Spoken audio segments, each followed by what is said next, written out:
ขอนอบน้อมต่อพระรัตนตรัยแก้วเจ้าสามประการ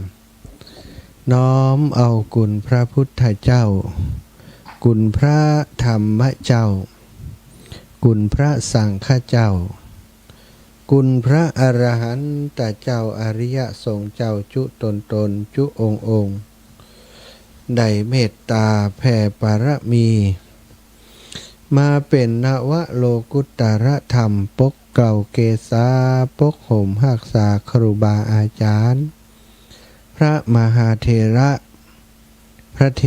รานุเถระเปื่อนสหธรรมิกสหพรหมจารีทุกรูปทุกองค์ปกห่มหักษา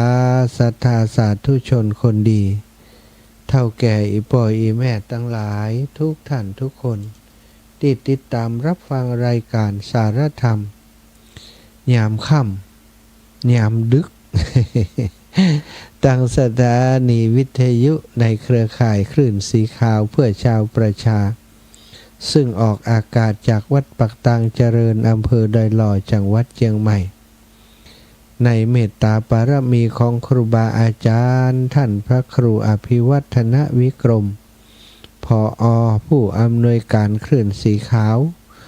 ท่านอาจารย์ได้มีความเมตตาต่อตนต่ออาตมาภาพในหลายๆด้านเรื่องหนึ่งที่อาตมาภาพได้รับการส่งเสริมจากท่านอาจารย์คือได้มอบเวลามาให้กับอาตมาภาพจัดรายการตั้งสถานีวิทยุในเครือข่ายสายบุญของคลื่นสีขาวนี้2 ช่วง 3 ช่วงเวลาด้วยกันตอนเช้าตี3ถึงตี5ทุกวันจันทร์แล้วก็วันพฤหัสตั้งแต่3 โมงถึง5 โมงแล้วก็วันอังคารจะเป็นเวลา20 นาฬิกาถึง22 นาฬิกาวันนี้ครูบาอาจารย์ที่เคยนำมาออกรายการตัว เปิ้นอาพาธบ่สบายเป็นไข้ท่านอาจารย์เสน่ห์กาหลงไปเทศที่ตังเชียงรายเพื่อนเนาะไปหับไข้มา เป็นวัดเป็นไอม่วยไข้วันอาทิตย์ที่ผ่านมาก็ไม่ได้ออกรายการวันนี้โทรไปหาก็บ่ฮับตักไปก็บ่ตอบ สงสัยจะนอน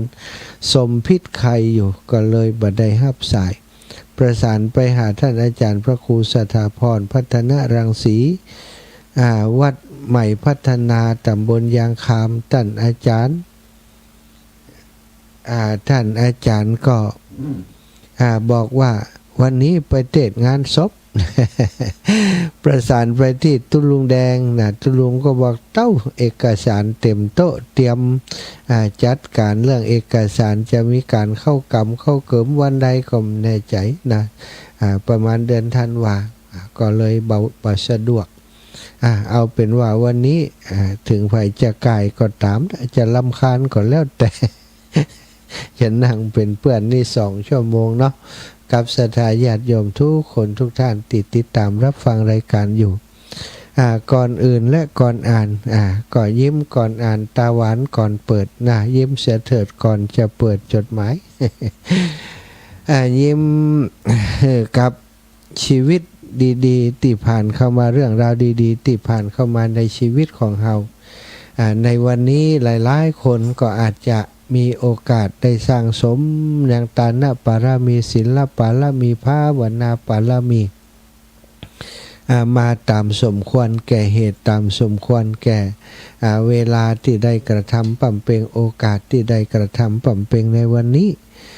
สุดท้ายก่อนจะเข้ารับเข้านอนมีโอกาสได้นั่งฟังธรรมได้นั่งสนทนาธรรมกันเนาะถึงแม้จะเป็นการฟังฝ่ายเดียวโทรมาสอบถามบ้างเล็กน้อยในช่วงท้ายๆแต่ก็ถือว่าเราได้มาสนทนาธรรมกันได้มาอู้จาเอาธรรมะของพระพุทธเจ้ามาสาธยายมาสนทนาให้ศรัทธาญาติโยมได้รับฟังฟังเข้าใจพ่องบ่เข้าใจพ่องก็ฟังไปเถอะ ฟังมันก็เข้าใจไปเองเนาะ ซ้ำไปซ้ำมาก็ฟังไปเถอะวันหน้ามันก็จะเข้าใจไปเองศรัทธาเอามาพบปะกันวันนี้ก็ต้องขอกราบ คารวะต่อพระมหาเถระครูบาอาจารย์พระสงฆ์องค์สังฆเจ้าผู้อาวุโสทั้งหลายผู้มีภูมิปัญญาทั้งหลายเป็นครูบาอาจารย์ที่อาตมาภาพแม้จะบรรลุจักแต่ว่าเคารพแล้วก็นับถือขอบคุณที่ได้ติดตามรับฟังรายการที่เก่ากับผมได้จัดเพราะว่ามีอ่านคอมเมนต์อ่านที่เปิ่นทักทายมาไปปะที่ไหนเปิ่นก็บอกว่าฟังรายการอยู่เนอฟังประจำนะว่าอ่านฟังเปิ่นแล้วก็เก่งใจสถาเฮาเป็นพระหนุ่มพระน้อยเนาะอ่านพรรษาการก็ยังบันนักหนาต่อใดแต่ครูบาอาจารย์เปิ่นเมตตาบอกว่าติดตามทุกวันทุกครั้งที่อาตมาภาพจัดรายการก็ต้องกราบขอคารวะเป็นอย่างสูงแสดงความเคารพแสดงความนับถือต่อครูบาอาจารย์ทุกรูปทุกองค์เนอะครับศรัทธาพบปะกันแล้วอีกเรื่องหนึ่งที่ต้องทำนะ ก็ขอบคุณกับสถานีวิทยุที่รับสัญญาณในช่วงนี้เนาะซึ่งส่วนใหญ่ก็เป็นสถานีวิทยุธุรกิจที่มีเยอะที่สุดที่ออกอากาศไปเยอะที่สุดในช่วงเวลานี้20 กว่าสถานี29 สถานีเป็นวิทยุสาธารณะส่วนหนึ่งและอีกส่วนหนึ่งเป็นวิทยุธุรกิจที่ตั้งเศรษฐีใจบุญในทุนใจดีเปิ้นได้มีความคิดที่ดีงามได้แบ่งปันได้เสียสละเวลาอันมีค่าของรายการของเปิ้นต่างๆตัดเวลาของตัวเองออกไปเอารายการธรรมะ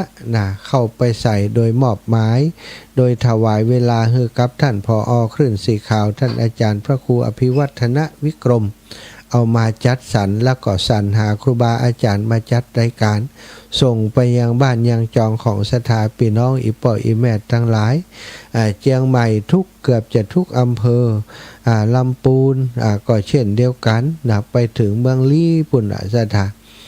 แล้วก็มาทางลำปางนี่ลำปางก็เช่นเดียวกันหลายอำเภอที่รับสัญญาณอยู่ในช่วงนี้แล้วก็ไปทางเมืองแป่เมืองน่านเยอะมากที่รับฟังรายการเกือบจะทุกอำเภอเช่นเดียวกันไปถึงตังพะเยาไปถึงตังเชียงรายนี่ตั้งแต่เมืองพานยันไปถึงแม่สวยตั้งถึงแม่สายแม่สายนี่ตอนนี้ก็คงจะฟังอยู่โยมแม่ลืมไปเหรอ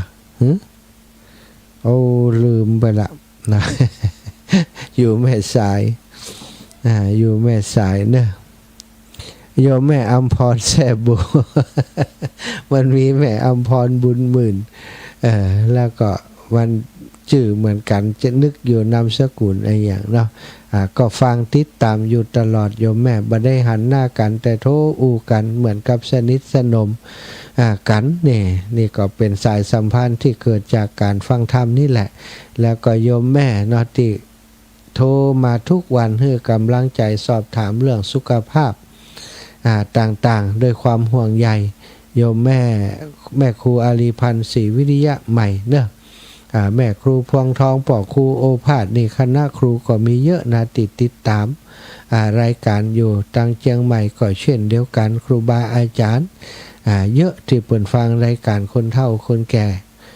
ก็ต้องขอบคุณกับทุกคนทุกท่านเนาะติดตามเป็นกำลังใจให้กันตะกี้หันแวบๆโยมแม่อาโมนวันเล้ากุลฟังอยู่เจ้าแสดงว่าดีขึ้นและเนาะสุขภาพลดเกิดอุบัติเหตุ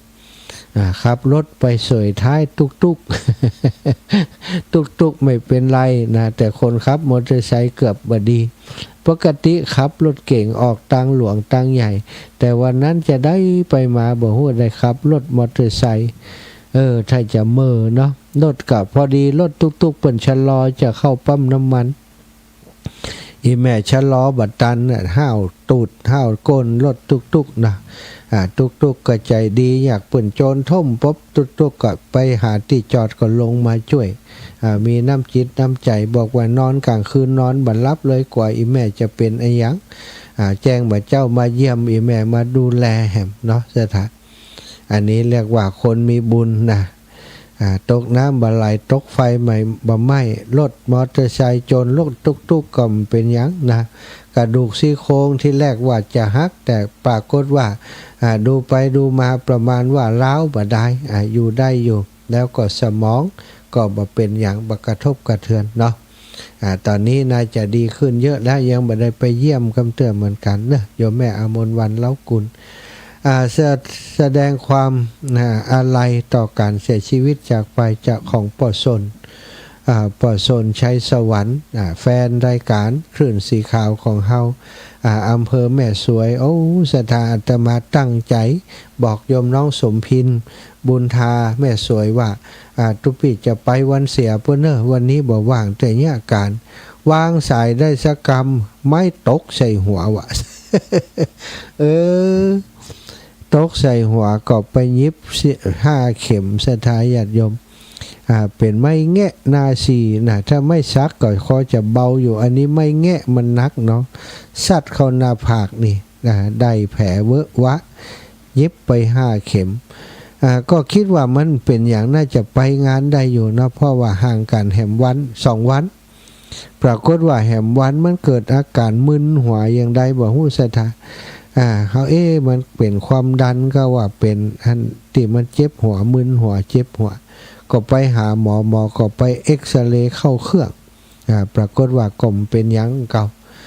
แต่ก็ทำให้บ่ได้ไปร่วมในงานศพของปอสนชัยสวรรค์ที่ถ้าก็แม่สวยสักกรรมเนาะ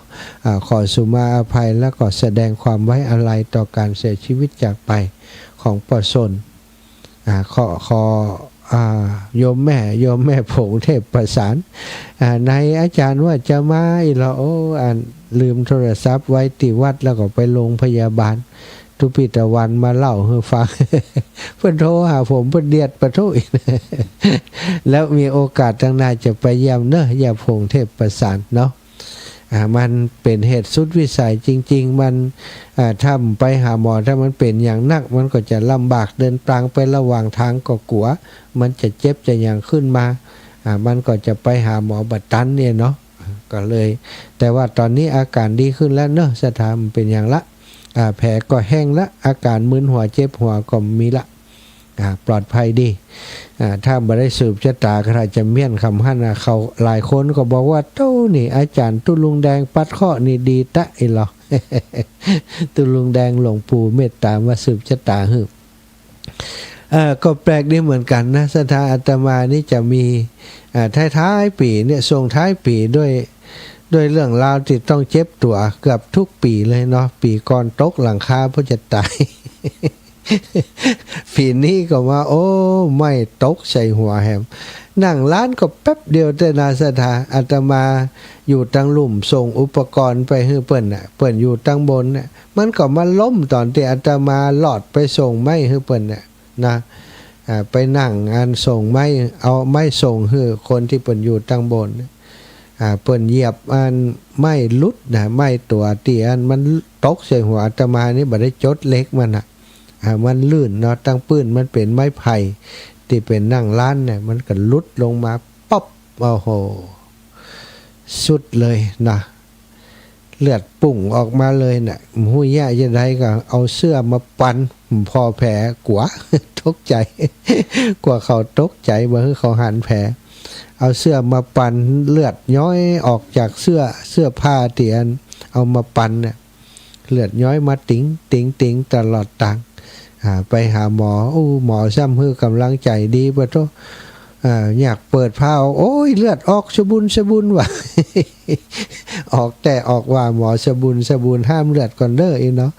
หมอการล้างแผลห้ามเลือดใส่ยาใส่หยังเย็บแผลฮือเป็นที่เรียบร้อยได้ไปเหี่ย5 เข็มแอนตาพินบ่ได้จ่ายสตังค์สักกับนะตอนนี้ดีขึ้นแล้วศรัทธาต้องเป็นห่วงเด้อศรัทธาพบปะกันแล้วเนาะขอบคุณสถานีทุกสถานีเนอะครอบครัวของคุณโยมดารุณีที่มอบเวลาให้กับครูบาอาจารย์ 20 กว่าสถานีและสถานีบริการสาธารณะที่เป็นเครือข่ายสายบุญของคลื่นสีขาวทุกสถานีเช่นเดียวกันสถาญาติโยมเมืองน่านเมืองเชียงใหม่พี่น้องต่างปางปอยพี่น้องต่างห้วยงูในเสาหินพี่น้องต่างเมืองฝางแม่ไอชัยประการถาดตอนทุกที่ทุกแห่งที่ฟังรายการอยู่ดีมีสุขเด้อพบปะกันแล้ววันนี้จะได้นำสารธรรมมาสนทนามาอุจาในหัวข้อเรื่องชีวิตในสังสารวัฏที่ยาวนาน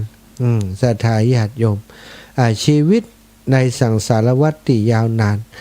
ชีวิตของมนุษย์เฮาทุกคนเวียนว่ายตายเกิดอยู่ในวัฏสงสารสังสารวัฏนี้สถา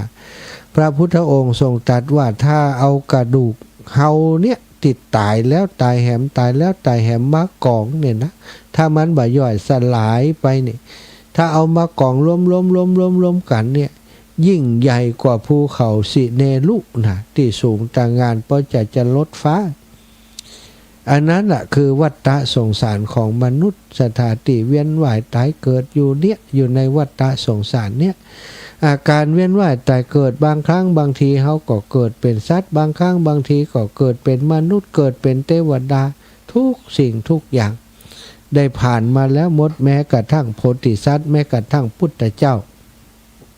พระองค์ก็ผ่านสังสารวัฏบัดตังจากหมู่เฮามาสถานจนสุดท้ายพระองค์ก็ได้ตรัสรู้เป็นอนุตตรสัมมาสัมพุทธญาณโพธิญาณเป็นพระพุทธเจ้าก็ผ่านพัฏฏสงสารอันไกลกันดานยาวนานนี่แหละมาเหมือนกัน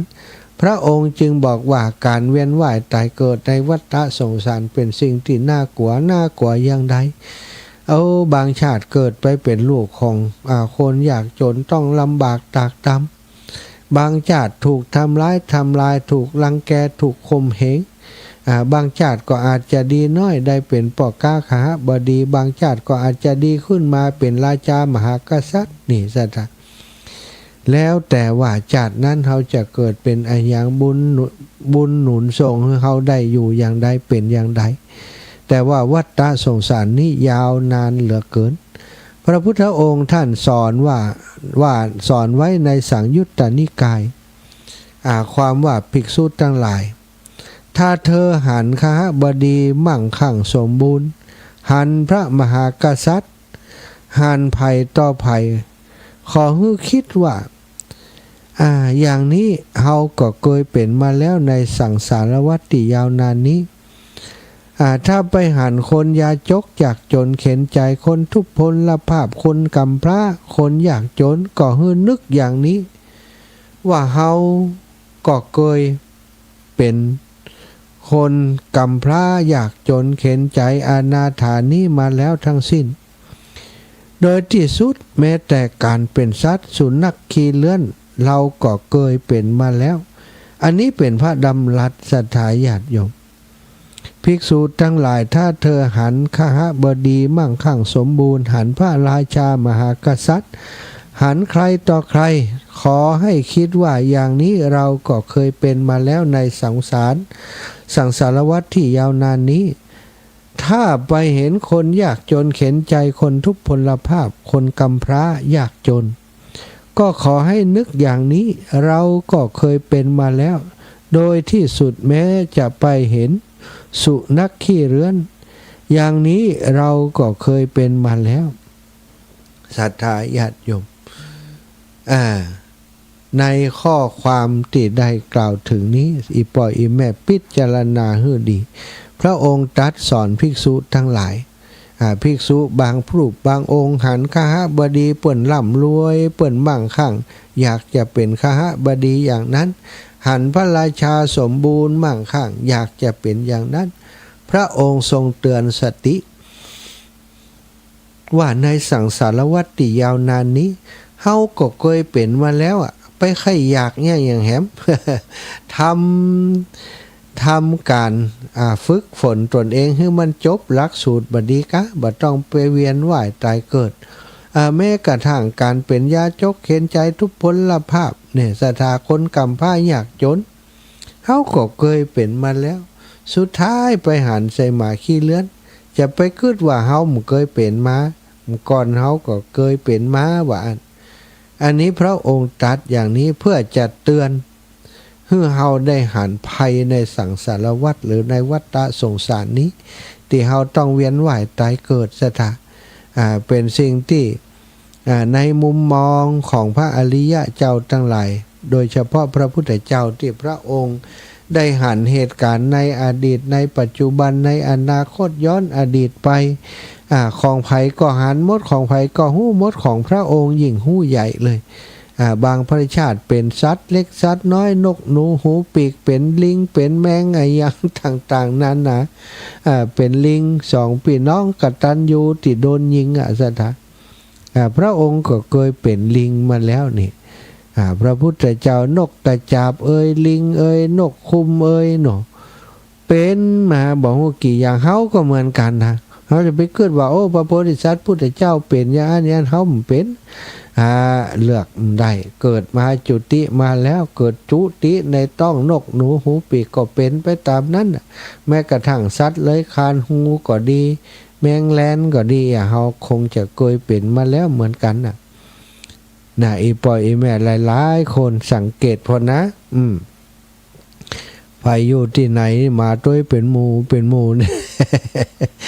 คนหักหมาคนหักแมวคนหักงัวหักควายคนหักสัตว์ต่างๆเนี่ย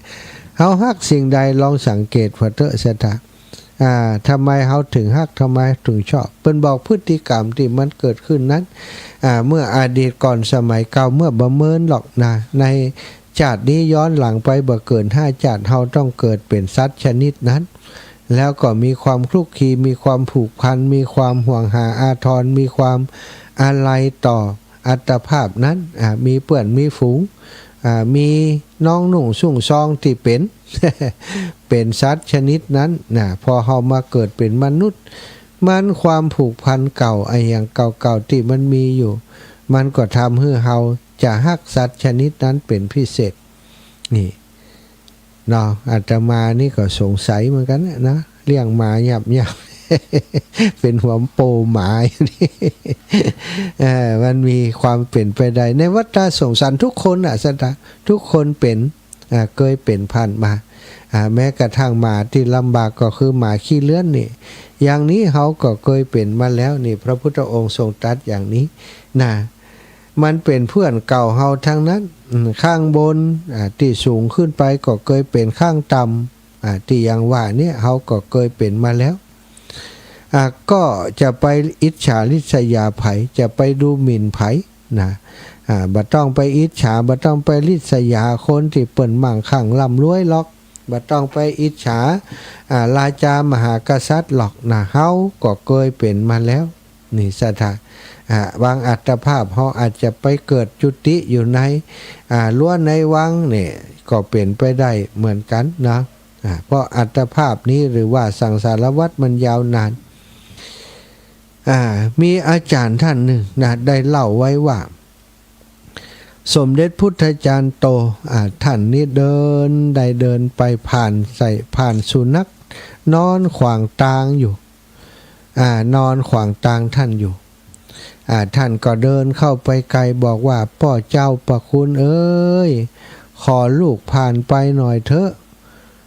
คนก็ว่าเอ้าทำไมไปทำอย่างนั้นล่ะคนก็ว่าท่านสมเด็จโตสมเด็จโตอู้กับหมาว่าโอ้พ่อเจ้าประคุณเอ๋ยอีดูขอลูกผ่านไปหน่อยเถอะเหมือนกับว่าตัวเก่านี้เป็นลูกลูกของสุนัขตัวนั้นคนก็เลยว่าทำไมไปว่าอย่างนั้นล่ะท่านสมภารเจ้าท่านก็บอกว่าโอ้บัดแน่นะเธอมาตัวนี้อาจจะเป็นพระโพธิสัตว์ก็ได้รู้ว่าอันนี้ก็แสดงว่าท่านก็บ่ได้มีอติมานะมีความถือตัวเย่อหยิ่งมีอยู่คราวหนึ่งที่วัดของสมเด็จโตนั้นตอนเย็นๆพระสงฆ์องค์เน้นก็จะเล่นออกกำลังกายกันมักจะเอากับแบบเอาอย่างก็ใบมะเป้ามาสารเป็นตะก้อน้อยๆเนี่ยสัตว์เตะเล่นกันสมัยก่อนมันจะมีตะก้ออย่างที่ของเขาเล่นกันเนาะเพื่อนจะเอาตะก้ออันเป็น กับใบมะเป้าก็เอามาสารสถานอาจจะสารกลมก็มี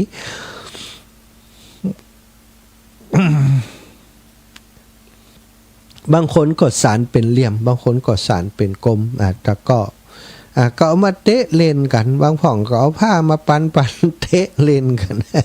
ผ้าปันเป็นฟุตบอลเตะก็มีเนาะเคยได้เป็นสามเณรใหญ่สามเณรคงได้อยู่ร่วมกับสามเณรน้อยนักติวัดแห่งหนึ่งในจังหวัดลำปางนี้ตอนเรียนบาลีเมื่อตอนอายุ19บัดเดี๋ยวนี้62ถอยหลังเอาคนเดียวเถอะ 62เต็มอย่าง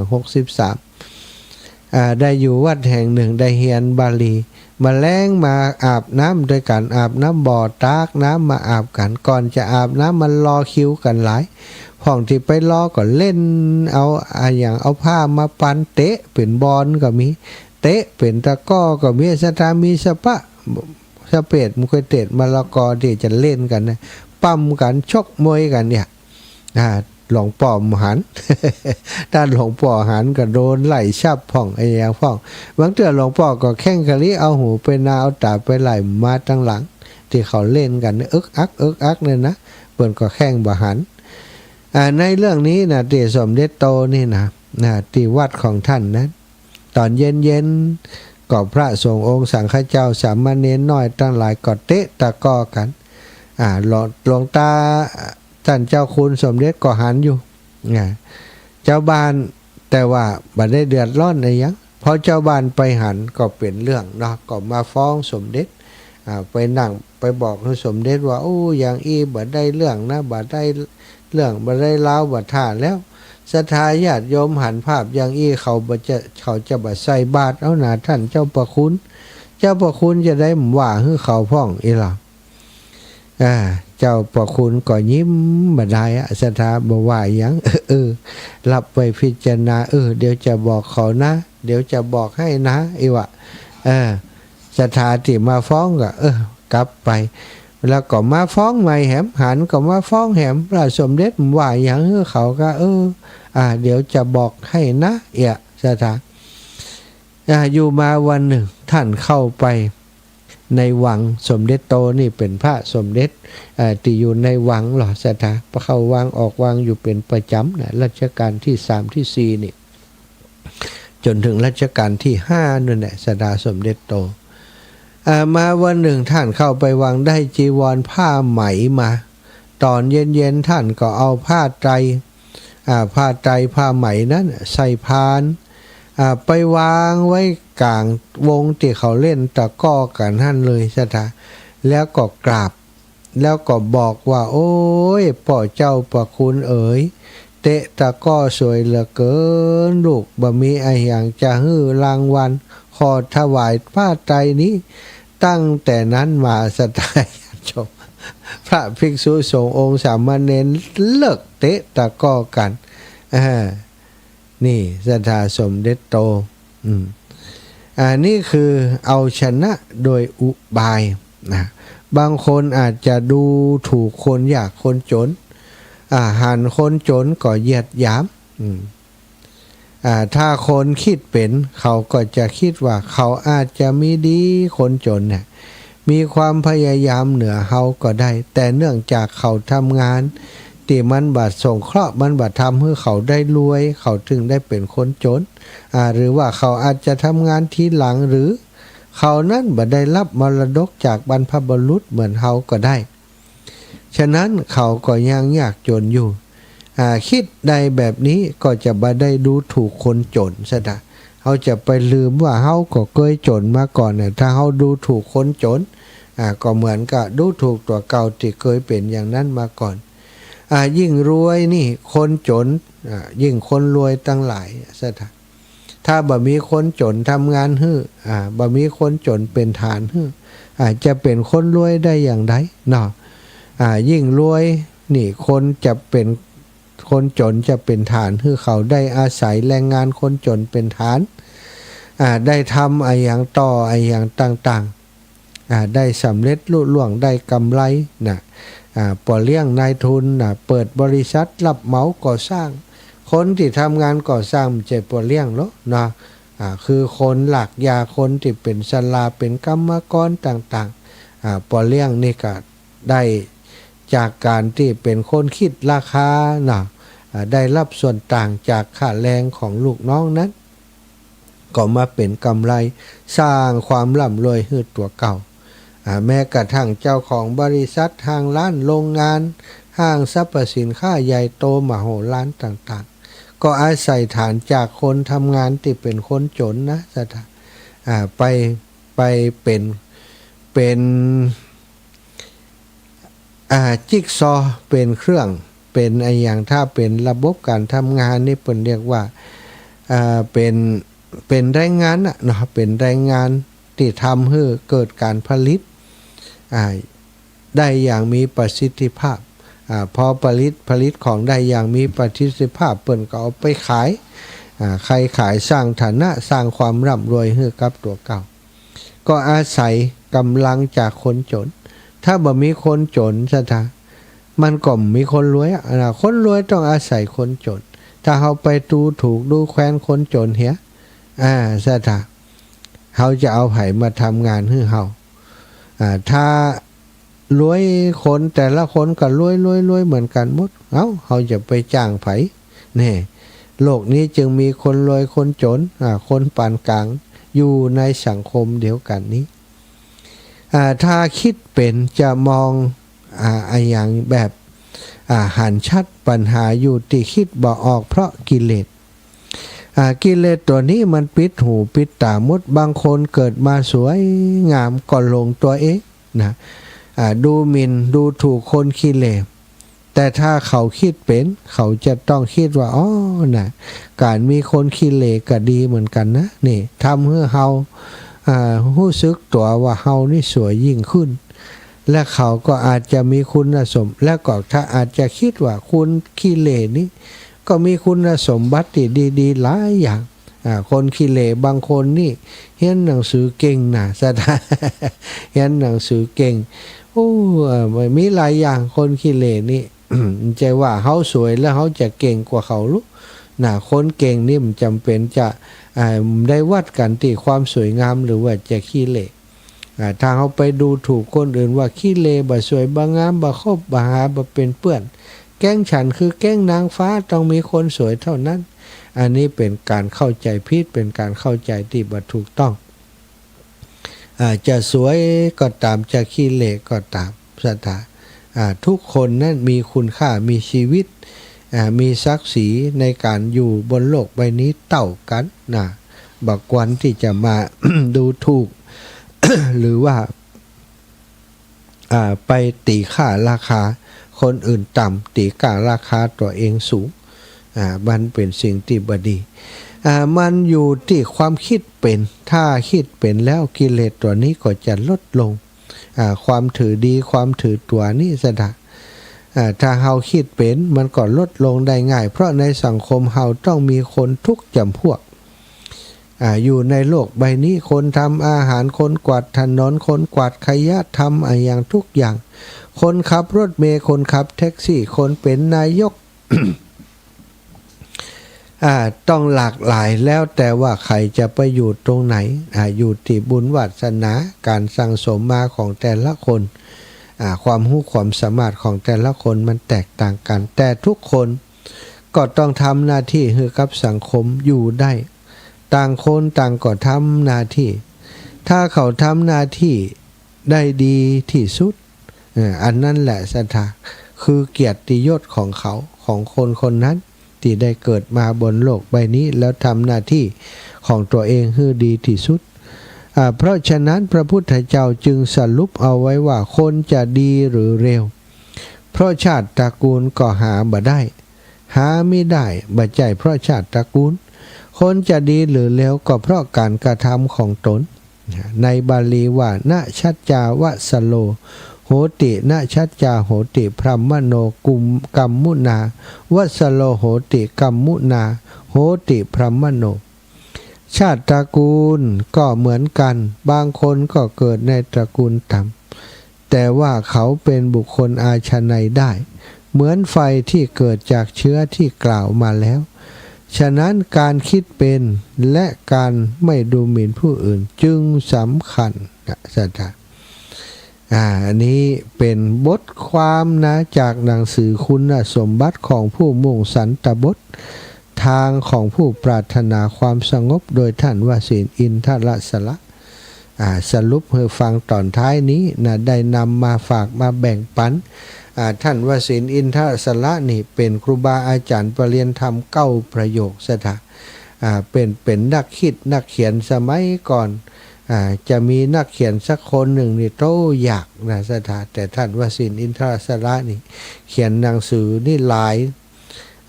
ร้อยเล่มนะเขียนหนังสือตลอดชีวิตของท่านนี่ทำงานเพื่อพระศาสนามาข้อคิดดีๆที่นำมากล่าวในวันนี้เป็นข้อคิดบทความจากหนังสือคุณสมบัติของผู้มุ่งสันตบททางของผู้ปรารถนาความสงบโดยท่านวสินทร์อินทรสละแล้วก็เป็นบทความที่ส่งมาโดยพ่อครูประสงค์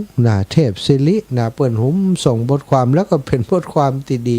วันนี้จึงได้มาฝากมาแบ่งปันกับศรัทธาเอาละชั่วโมงแรกนี้จะเปิดสายรับฟังความคิดเห็นจากทางบ้านแล้วก็ฮือศรัทธาได้โทรมาอู้จ้าได้มาสนทนาเป็นการได้ระบาย ระบายความรู้สึกระบายความรู้สึกถ่ายทอดความรู้สึกหรือว่าโทรมาเป็นกำลังใจให้กับผู้จัดรายการอยู่ในขณะนี้แล้วก็เป็นการทักทายผู้ฟังรายการจากหลายๆที่จะได้รู้ว่าโอ้ตังปุ่นเปิ่นก็ฟังรู้ตังเพเปิ่นก็ฟังรู้นะพี่น้องพะเยาช่วงนี้นี่เงียบไปสถานีวิทยุตังพะเยาเป็นอย่างไรพ่องขอบ่แน่ใจนะถ้าพะอยู่พะเยาฟังรายการอยู่โทรมาแจ้งมาบอกจิมเจริญปอนแม่นิเวศยามมาศักดิ์รอบสองยังบ่รับตัวเจ้าโอ้รับดึกเนาะเอาวิทยุไว้บนหัวนี่ฟังบัดม่วนไปเนาะฟังไปอู้กันไปเนาะเอาอู้กันไปบ่มีหยังก็บ่อะไรหยังก็บ่อู้กันฟังเนาะเจ้าแม่อย่างครูบาอาจารย์เพิ่นสอนนะกันเนาะเพิ่นก็ว่าคนมีศีลเหมือนกับดินมีปุ๋ยใจมีปุ๋ยมีคมสาธุคำคมดีคำคมดีสาธุบอกกับเจ้าว่าเจ้าคนมีศีลอยู่ที่ไหนก็ม่วนใจนะเจ้าอีแม่เนาะเจ้าสีขาวเนอะสาธุค่ะดีเจ้าสาธุเป็นน้องคลื่นสีขาวโยมแม่เวียงป่าเป้าฟังอยู่ในเจ้าพระอาจารย์วันนี้เสียงแหบเป็นวัดกะบ่เป็นเงี้ยแต่ว่าเสียงแหบเสน่ห์เนาะไปดีเจ้าแข็งแรงอยู่เนาะครูบาเจ้าศรีวิจัยเพิ่นก็ยังผจญภัยมานานแน่ๆจ้าธรรมดาเนาะอีแม่ขอให้หายเร็วๆนะเจ้าสาธุเจ้ากราบให้ฝากนะเจ้าอ้าวคนงามเสมอมาแล้วแม่อุ้ยอินสาวน้อยเสมอไปงานเขาดำมาเดียวนี่โอ้ไม่เลิกเจ้าแต่ว่าคือไปหาวันอังคารนี่นะเนี่ยเลยคือเติงหาวันอังคารอาจารย์สาธิตอาจารย์สาธิตกะมาเดียวเนี่ยตันอยู่เฮ้ยสาธุจะไปเอาน้ำเพิงสวรรค์กันมีอยู่แล้วสาธุเจ้ามีอยู่รอคอยอยู่แล้วสาธุเจ้าสาธุนะเจ้าแม่อุ้ยน้องกัดจังมาแล้วแม่สุดแก้วเจ้าสุดแก้วเจ้าแม่ฟังอยู่บาลับเตื้อถึงมันจะหนาวยังได้กับบาลับเตื้อวันนั้นพ่อสุนทรแม่บัวคำเนี่ยที่มาห่วมบุญโดยมาอันโทแม่ว่าโอ้ยไข่หอมเปิ้นแปลงอะอย่างก็อีเนาะไข่แม่ก็โทรไปพุทธเปิ้นกำลังปกปักเจ้าได้ยินจ้าวันนั้นเปิ้นหอมอย่างพ่องก็หอมเสาก็หอมกระเบื้องก็หอม วันก่อนท่านแม่อุ้ยคามบ้านแม่สวย อื แม่ ม อุ้ยคามแสงล่าที่บ้านแม่สวยจังไงเนี่ย อืม เพิ่นหอม200หอมมาสังก็ได้ อ๋อ อะ 200เนาะ ติ๊บเตี้ยนท่านพระแม่แปลงท่านน่ะ เจ้า แล้ววันรุ่นนี่กับแม่คามแถม โอ้แม่มค้ำกะ ท่านแม่คามบ้านดงแบบปินหวาน อ๋อ ที่หอมวันรุ่นนี่น่ะ อืม แถม100หอมมาสังก็ได้ อืม จับจ่ายท่านพระมหาอย่าไป เจ้า แปลง ได้เลยเนาะสัตว์ แม่สุแก้วแถม100อีก อืม แม่ชุกแก้วหอมกระเบื้องแหมลุงร้อย เจ้าอันเนี้ยแม่สุแก้วว่าเพื่อนเอามาฝากเขาเขาก็เป็นสะพานบุญ อืม ดีแล้วเนาะสาธุเนอะแม่เนอะ การช่วยกันอีกอะ เจ้า โอ้ ร้อยแล้วกะ ขึ้นหลังคานี่ยังบ่ได้มุงจ้ะวันผูกซ้ำมีงานที่จันทร์สาธิตถ้าจะวันหือบ่จะแล้ว หลังคามันกว้างอีไหมกว้าง หลังคามันกว้างนะ อื ห้าม ม คืนเด้อ ห้ามได้แล้วก้า มีหนังล้านอยู่แหม่ปั่นหนังล้านขึ้นไปสะดวกสบายอยู่ มาจ้ายฉลาดในตัวเขาก็ไม่ได้จ้างเพื่อนหลาย เจ้าสาธุ แล้วแม่แล้วนะตอนท่านพระมหามันยังแควนมาแล้วล้างแผล เจ้าดีแล้วแม่ ดีแล้วบอก สาธุจ้ะ กลับไว้จ่าเด้อจ่าดูที่เปิ้นมาหอมนี่นะเปิ้นกับฟ้องแล้วเปิ้นบัดโทบัดได้ เจ้า ยาวแม่สวยอะนะเปิ้นกับฟ้อง อุ้ยค เจ้า ำเจ้ากลับไว้จ่าเด้อสาธุเจ้า เจริญพรแม่ศรีพันธ์รัตนพรหม เจ้าอาจารย์โอ้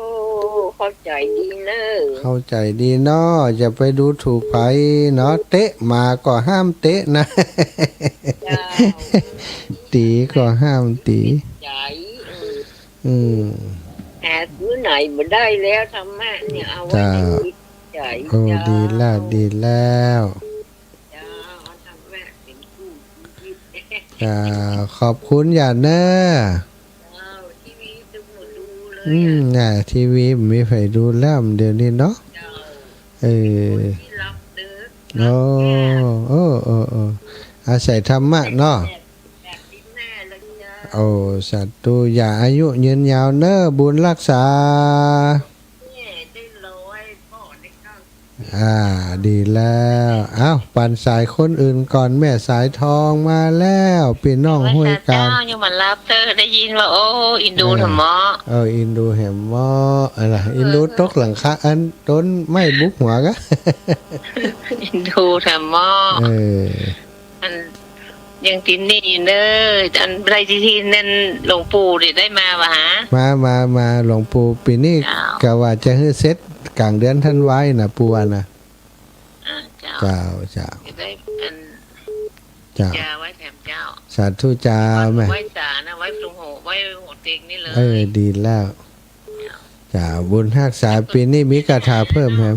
ดีขึ้นแล้วแม่แผลแห้งเมื่อไรเจ้า ใจเลยว่ะโอ้มาแล้วตู้หลังคาโอ้ใจหา อื ย มงั้นบุ๊บในบุ๊บจัดหัวก่อนนะ ตัดติ่มงามก่อนนะสาธุเจ้า แต่ตัวเจ้าแต่ไว้สาเจ้า เจริญพรแม่เอ้ยพี่น้องบ้านใหม่วังมน ไว้สาเจ้าท่านอาจารย์เจ้า เจ้าอีแม่ จะได้ไม่ก็ใส่เป็นแปลงนั่นหนักกะเจ้า แปลงงานข้าวควายกะ เจ้าแม่ เจ้าน้ำจะได้เจ็บนักกันเนาะ เจ้า ได้โทรหาเมื่อนะเจ้า เจ้า อันขอเพื่อนคนขอคนนี่เป็นเด้อคนขอคนไทยนะเจ้าเจริญไปตลอดให้ เจ้าก ำลังใจนะเจ้า สาธุค่ะ ไว้สาเจ้า ขอบคุณเจริญปอน เจ้าไว้สาเจ้าแม่ฟังอยู่เด้อ ฟังอยู่เนอฟังทางใด แต่แม่สมเร็จนั่งกะ ฟังทางเมืองน่านนี่กะ เรื่องนานเลย อื กะ สาวเมืองน่าน แม่เปิ่นสร้างอันยังแถมว่า แปลงห้องครัวไอ้แม่ดำลิคิดไว้เมื่อแล้วมันมีโอกาสตอนนี้ก็โอกาสจังว่าปีนี้ก็เนี่ยเหียกำเอียอย่าแล้วละเอ๊ะ โคยังแหมสักหลายวันอยู่กะฮะ มันหลังใหญ่อะละแปลงห้องคว้าแปลงห้องเก็บของรู้ทุดทัดกันไปฮะเนาะหมกกระเบี้ยงหมกกุ้ง โอ้กระเบื้องเป็น3 สอง 4 สาม เพิ่น สี่ห้าแผ่นเด้อ เอา5 แผ่นไปเลย เจ้าไอ้อยู่ห่ม แม่ได้อยู่ห่มอยู่เหงาเจ้า แม่สมฤทธิ์ เจ้าวันหลังตอนส่งไปให้ ได้มันได้ก็ได้มันหีบฮ้อนหยังสาธุนะแม่นะ เจ้าเนาะจัดวันนี้ว่าอันกูเตี้ยวันจันทร์ว่ะ วันอังคารเนี่ยวันจันทร์ตอนเจ้า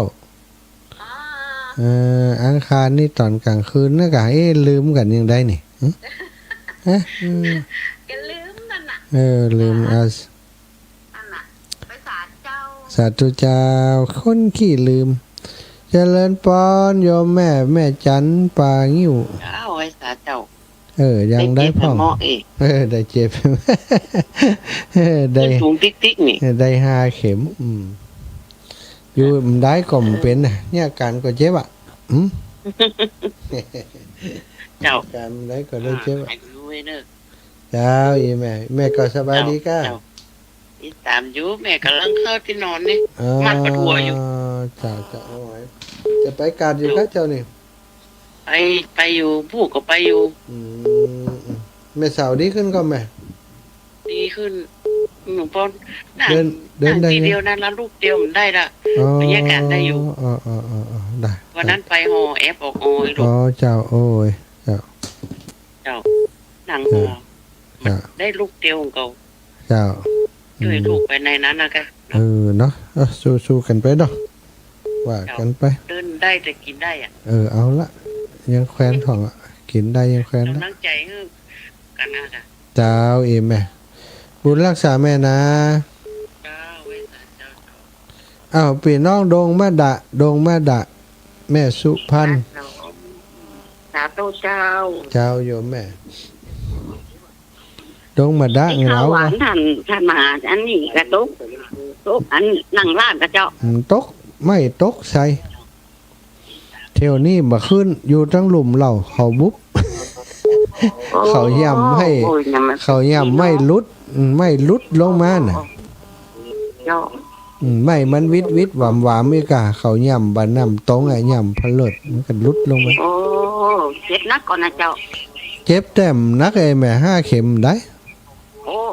อันวันไหนนะเจ้าหลายวันแล้ว 3-4 วันละอันแม่อันโทรไปหาชินทานนะอันขึ้นมันก็แต่อันร้ายนะโทรไป2 เทื่อเมื่อกี้น่ะขึ้นห้องเจ้าโทรร้ายนะเจ้าโทรเจ้าแม่ถ้าโทรก็ต้องโทรอันโทรศัพท์เนี่ยโทรร้ายถ้ายิ่งเข้ารายการนี้ฮับได้พอไลน์มานั่นใจตอนมาเข้ารายการกันนี่เข้ารายการโทรร้ายนี่มันฮับได้มันนั่นเจ้าสาธุเจ้าแม่เปลี่ยนน้องดงมาดาเจ้าแม่ขอบคุณหลายๆดงมาดาตีไหนแหมแม่หลวงปู่โยมแม่เกศรชัยวุฒิการกนกร้องของแหละร้องคำร้องของอะไรมันจะแข่งกันแหละบักคำแม่จะห้อมกระเบื้อง200นะเจ้าแม่เกศรชัยวุฒิหอมแล้วต้องมาพอนะเนี่ยมาพองามกำงามเนี่ยคนแปลงงามคนถ้าอย่างนี่แสดงว่างามพอคนแปลงงามถ้าโอนไปแล้วจะแจ้งแห่งกรรมนะเจ้าแม่บุญรักษาศรัทธาญาติโยมเบรกนี่พักก่อนเนอะพักก่อนเดี๋ยวพบปะกันในเบรกที่2เนาะก็ช่วง21 นาฬิกาถึง22 นาฬิกาช่วงนี้จะมาขอพักแป๊บหนึ่งศรัทธาญาติโยมฟังเพลงรายการสักเพลง2 เพลง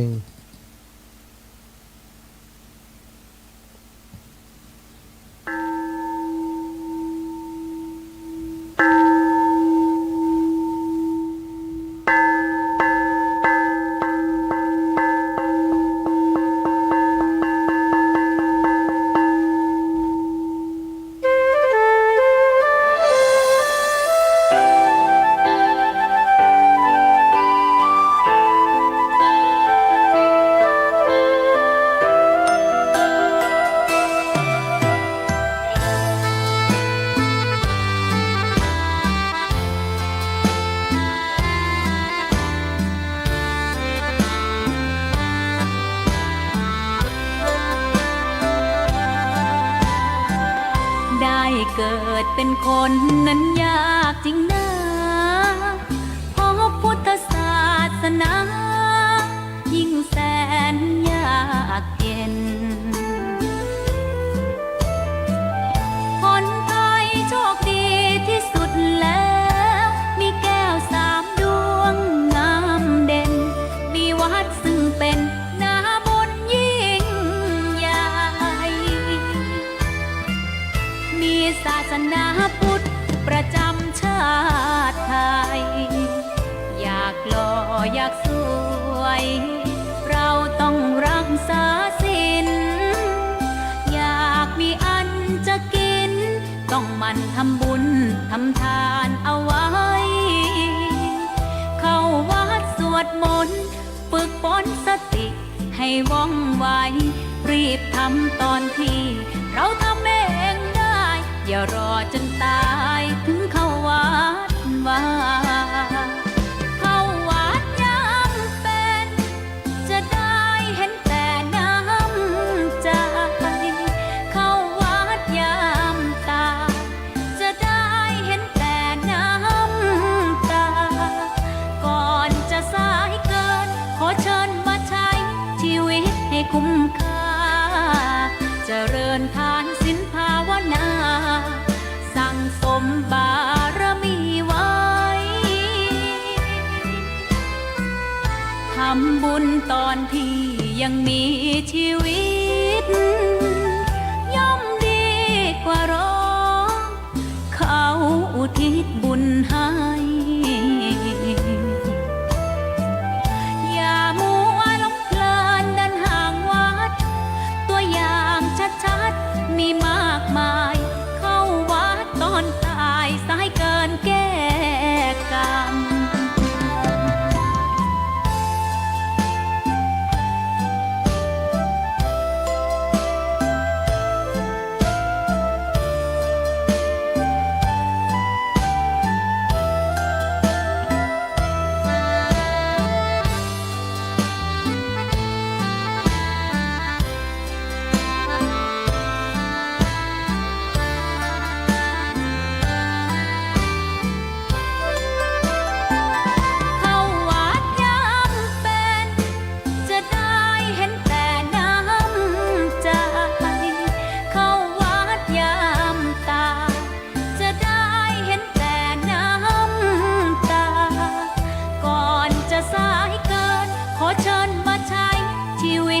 คุ้มค่า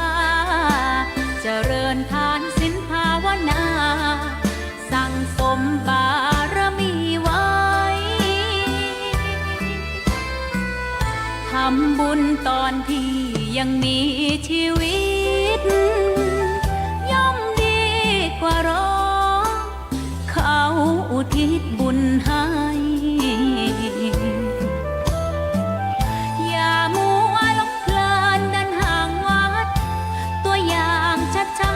มีมากมายเข้าวัดตอนตายสายเกินแก้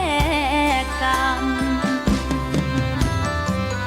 เข้าวัดยามเป็นผลบุญหนุนนำเข้าวัดยามเป็นจะได้เห็นแต่น้ำใจเข้าวัดยามตายจะได้เห็นแต่น้ำตา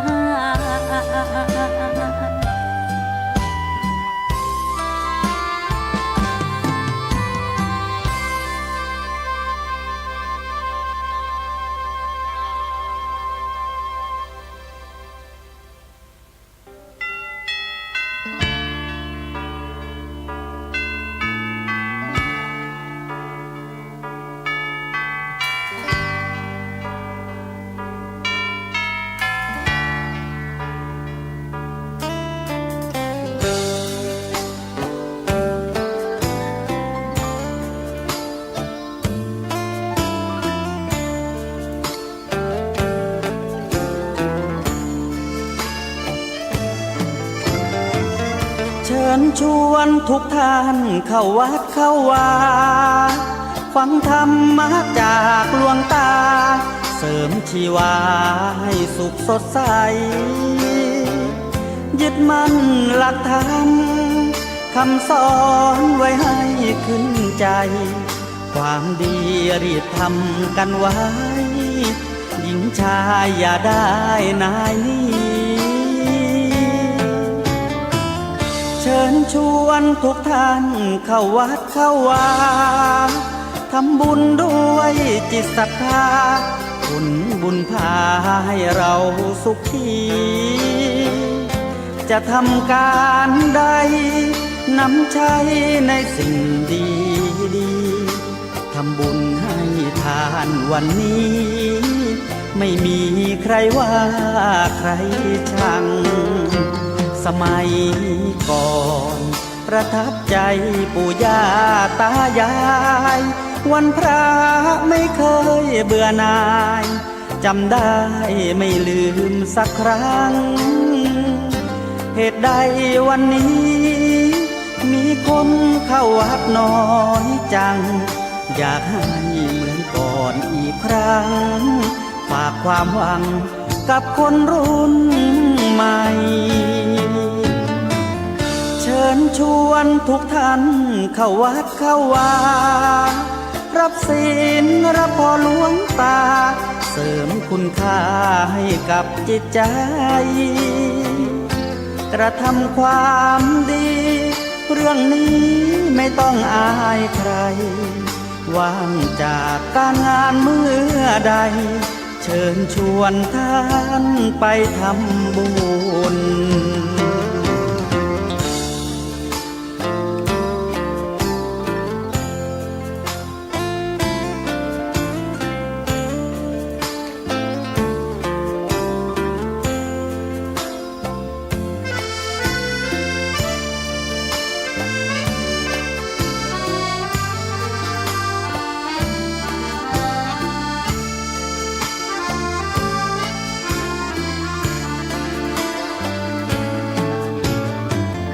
เชิญชวนทุกท่านเข้าวัดเข้าวารับศีลรับพรหลวงตาเสริมคุณค่าให้กับจิตใจกระทำความดีเรื่องนี้ไม่ต้องอายใครว่างจากการงานเมื่อใดเชิญชวนท่านไปทำบุญกระทำความดีเรื่องนี้ไม่ต้องอายใครฝากเพลงเชิญชวนหญิงชายอย่าอายเรื่องการทำบุญ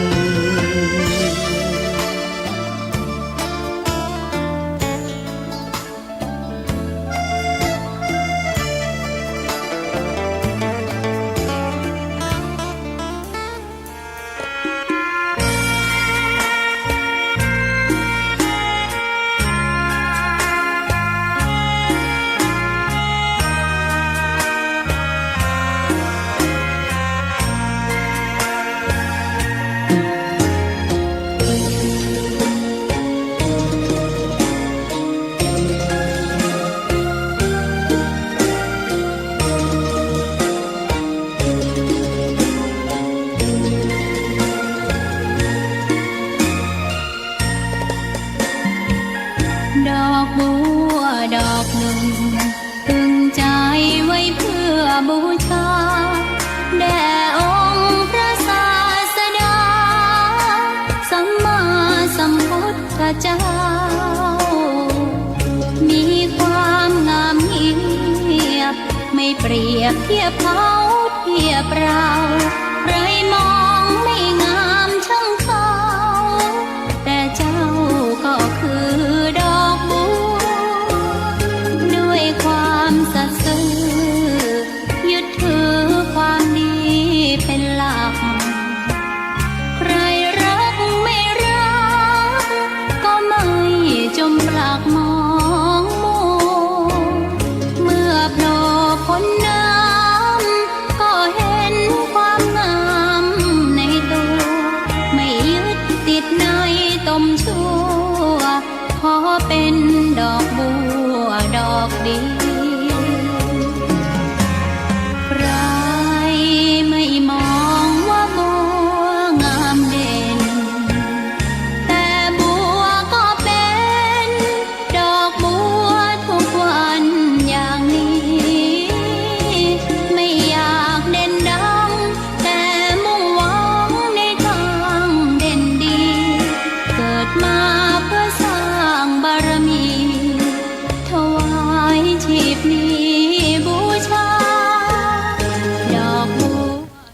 ศรัทธาญาติโยม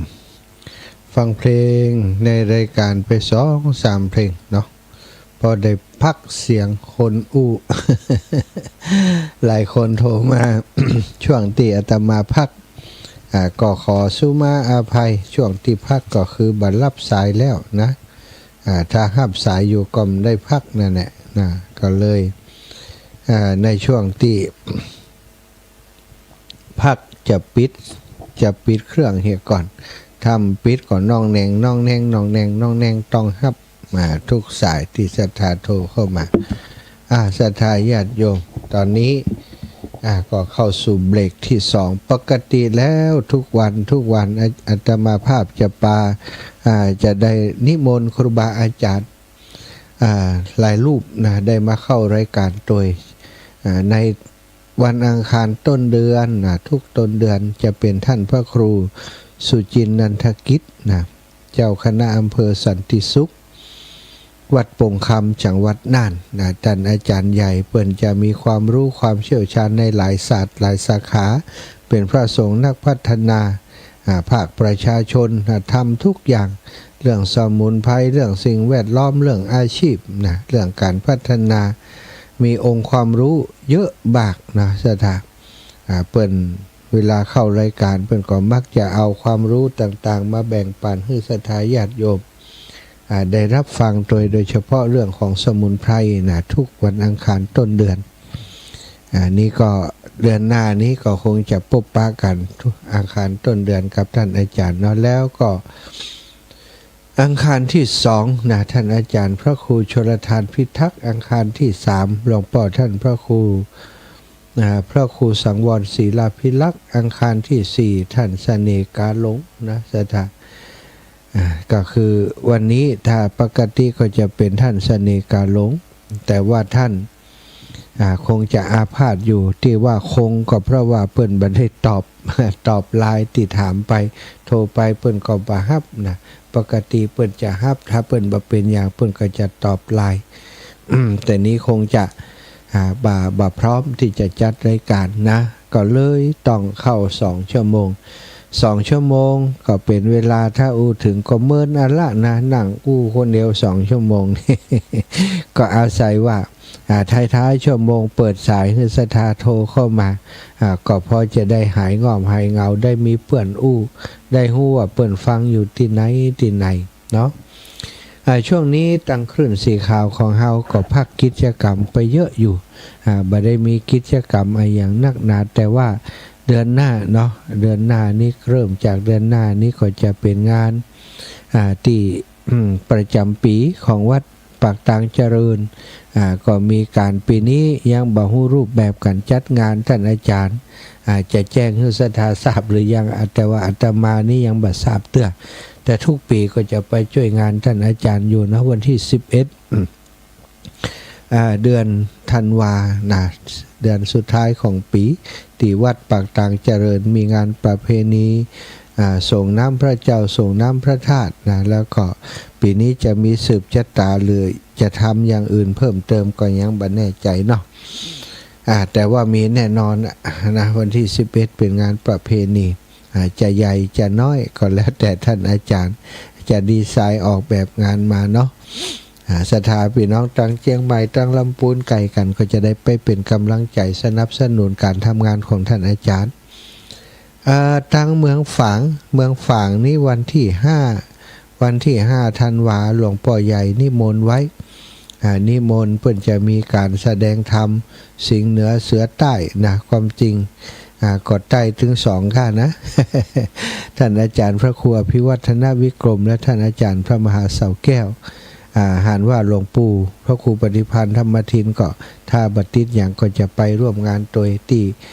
วัดพระพุทธบาทอุดมน้ำบ่อสาวาเนาะจะมีกิจกรรมการฟังธรรมเรียกว่าเป็นธรรมสัญจรเนาะธรรมสัญจรส่งท้ายปีที่วัดพระพุทธบาทอุดมน้ำบ่อสาวา ถ้าปฏิษยังเช่นเดียวกันก็จะไปพบปะกับศรัทธาญาติโยมตามคำนิมนต์ที่หลวงพ่อเมตตาได้อุจาบอกไว้มาร่วมงานเนอะมหา ก็ครับนะคงจะมีโอกาสได้ไปหาหลวงพ่อศรัทธาญาติโยมแล้วก็งานที่พรุ่งนี้นะก็ขออนุญาตแจ้งให้ทราบว่าที่สถาบันธรรมาภิวัตรแต่เจ้าท่านอาจารย์สาธิตธีรปัญโยซึ่งเป็นเจ้าของรายการเสียงธรรมยามเจ้าทุกวันอังคารตี 5 ถึง 7 นาฬิกาท่านอาจารย์ก็ได้อุจารรายละเอียดต่างๆให้ศรัทธาญาติโยมได้ฟังแต่ว่าบางที่บางแห่งอาจจะรับสัญญาณไปบ่ถึงเนาะก็ขออนุญาตแจ้งบอกศรัทธาญาติโยมเพิ่มเติมสถาบันธรรมาภิวัตรของท่านอาจารย์พระอาจารย์สาธิตธีรปัญโยในฐานะผู้อำนวยการสถาบันประธานมูลนิธิธีรปัญโยท่านอาจารย์จะได้ทำกิจกรรมหลายอย่างในวันพรุ่งนี้ที่สถาบันธรรมาภิวัตรครบรอบ14 ปีการก่อตั้งสถาบันธรรมาภิวัตรโดยแล้วก็1 ปีของการก่อตั้งมูลนิธิธีรปัญโยใจเป็นมูลนิธิที่ตั้งขึ้นมาเพื่อเผยแผ่พระพุทธศาสนาและสงเคราะห์งานศาสนาสงเคราะห์ด้านต่างๆนะที่ท่านอาจารย์มีความตั้งใจมีปณิธานที่อยากจะสร้างขึ้นเพื่อเป็นเครื่องมือของการทำงานให้กับท่านอาจารย์เองและคนรุ่นหลังคือพระสงฆ์องค์สังฆเจ้าได้ใช้ประโยชน์ในงานของมูลนิธินะวงนี้ก็จะมีกิจกรรมตอนเช้าตั้งแต่ 9 นาฬิกาเป็นต้นไปลงทะเบียนเข้าร่วมงานแล้วก็ฟังเสวนา 9 โมงครึ่งจนถึง 11 โมงก็ฉันภัตตาหารเพลกินข้าวกินปลาแล้วตอนบ่ายก็จะมีการทอดถวายพระป่าสมทบในการสร้างปรับปรุงในห้องครัวที่โยมแม่ชะแลมได้มาสร้างห้องครัวให้ก็จะปรับปรุงเป็นที่พักสงฆ์ที่พักอาคารทุกะนะเพราะจะมีอาคารทุกะที่มาร่วมปฏิบัติธรรมมาทำกิจกรรมที่สถาบันเยอะแล้วก็ที่พักกุฏิที่มีอยู่เก่าเนาะมันล้มมันเสียหายไปเพราะว่าอยู่เมินแล้วสถาเป็นกุฏิไม้ตัวก็จะต้องดำเนินการปรับปรุงทำใหม่ศรัทธาจะได้ไปหันที่ได้เปิ้นล้อมหัวเนาะสวนไผ่เวลุวันไปดูต้นไผ่ของตัวเองไปดูหัวที่ท่านอาจารย์เปิ้นล้อมไว้นะท่านอาจารย์ปีนี้ก็ได้งานเยอะอยู่สถาบันธรรมาภิวัตรท่านอาจารย์พยายามจะขับเคลื่อนงานเพื่อเป็นไปตามที่ได้วางแผนไว้หรือว่ามีรถแมพมีผังการทำงานไว้ตามที่ได้ตั้งใจเนาะแล้วพรุ่งนี้ก็จะมีเรื่องเล่าเรื่องราวต่างๆศรัทธาญาติโยมติดไปร่วมงานได้รับฟังว่าก่อตั้งมาได้อย่างใดและปัจจุบันทำประโยชน์แก่หน่วยงานและองค์กรและประชาชนอย่างใดพ่องพรุ่งนี้ไปกันเนาะใครที่มีโรงทานเอาโรงทานไปตัวเนาะเอาไปโรงทานไปตัวเนอะเพราะท่านอาจารย์ก็ได้ประกาศขอความร่วมมือโรงทานอยู่ก็มีคนนำโรงทานไปหลายอย่างอาตมาเองไม่ได้แจ้งท่านอาจารย์แต่จะนำน้ำอ้อยไป100 ขวดเนาะขนาดกี่มิลลิลิตรจำได้ละนะแต่ขนาดเท่าขวดน้ำดื่มขนาดกลางสถา ไปร่วมออกลงทานด้วยเปิ้นตัวไม่ได้เอาก๋วยเตี๋ยวไปเพราะว่าอินดูคนทำเนาะ คนทำก็อิดนะทำก๋วยเตี๋ยวนี่อิดอยู่แต่โยมน้องสมจิตนี่เอาไปเยอะอยู่ในที่ลำปางก็เรียนเชิญเจริญพรเนอศรัทธาญาติโยมท่านอาจารย์เป็น พระสงฆ์นักพัฒนาแล้วก็เป็นครูบาอาจารย์ตีฮือคอคิดคอทำทุกวันอังคารที่ศรัทธาญาติโยมติดตามกันเยอะรูปหนึ่งเนาะได้สาระได้ประโยชน์จากทำคำสอนของท่านอาจารย์ที่เปิ่นจัดรายการทุกๆวันอังคารเฮาก็ไปให้กำลังใจเปิ้นหรือว่าหลายๆคนก็อาจจะโอนปัจจัยมาทางบัญชีของมูลนิธิสถาบันธรรมาภิวัตรนะมูลนิธิธีรปัญโยสนับสนุนกิจกรรมที่ท่านอาจารย์ได้กระทำไปแล้วก็ได้ศรัทธาญาติโยมก็คงจะวันที่1ใกล้จะถึงนี่แล้วนะวัดทรายมูลนะของหลวงพ่อ หลวงพ่อท่านพระครูสังวรศิลาภิลักษ์นะวัดสายมูลอาตมานี่ยังบ่ได้อันรับหนังสือคำแต่นะหลวงพ่อส่งหนังสือมาแล้วคงจะตกไปติดตู้ปนอาตมายังบ่ได้รับกันเลยยังบ่ได้ประกาศอย่างให้หลวงพ่อเลยแต่วันที่1เนาะศรัทธาน่าจะเป็นอายุวัฒนมงคลหลวงพ่อโดยมีกิจกรรมที่วัดสายมูลอาตมาภาพและท่านอาจารย์พระมหานพดลสุวรรณเมธีก็จะไปร่วมงานกับหลวงพ่อโดยศรัทธาญาติโยมก็จะไปส่วนหนึ่งเนาะเตรียมตัวกันไว้พี่น้องจังเชียงใหม่ลำพูนปะกันพุ่นเนอจังเชียงไฮ้ตุยศรัทธาเอาละอูจ่าสนทนาข่าวขายยาเล็กน้อย ต่อไปก็จะได้อูจ่าต่อเนาะก็ประเด็นที่ได้อูจ่าบอกไปเมื่อสักครู่นี้เกี่ยวกับสังสารวัฏอันยาวนานที่มนุษย์คนเฮาเกิดเวียนว่ายตายเกิดอยู่นี้พระพุทธองค์ได้ตรัสสอนภิกษุว่าจะไปอิจฉานะจะไปด้อยค่าคนอื่นจะไปอิจฉาริษยาคนอื่นสิ่งที่คนอื่นเป็นสิ่งที่คนอื่นมีเฮาก็เคยเป็นเฮาก็เคยมีมาแล้วทั้งสิ้นจะเป็นคนรวยจะเป็นคนจนจะเป็นราชามหากษัตริย์เป็นนู่นเป็นนั่นเป็นนี่เฮา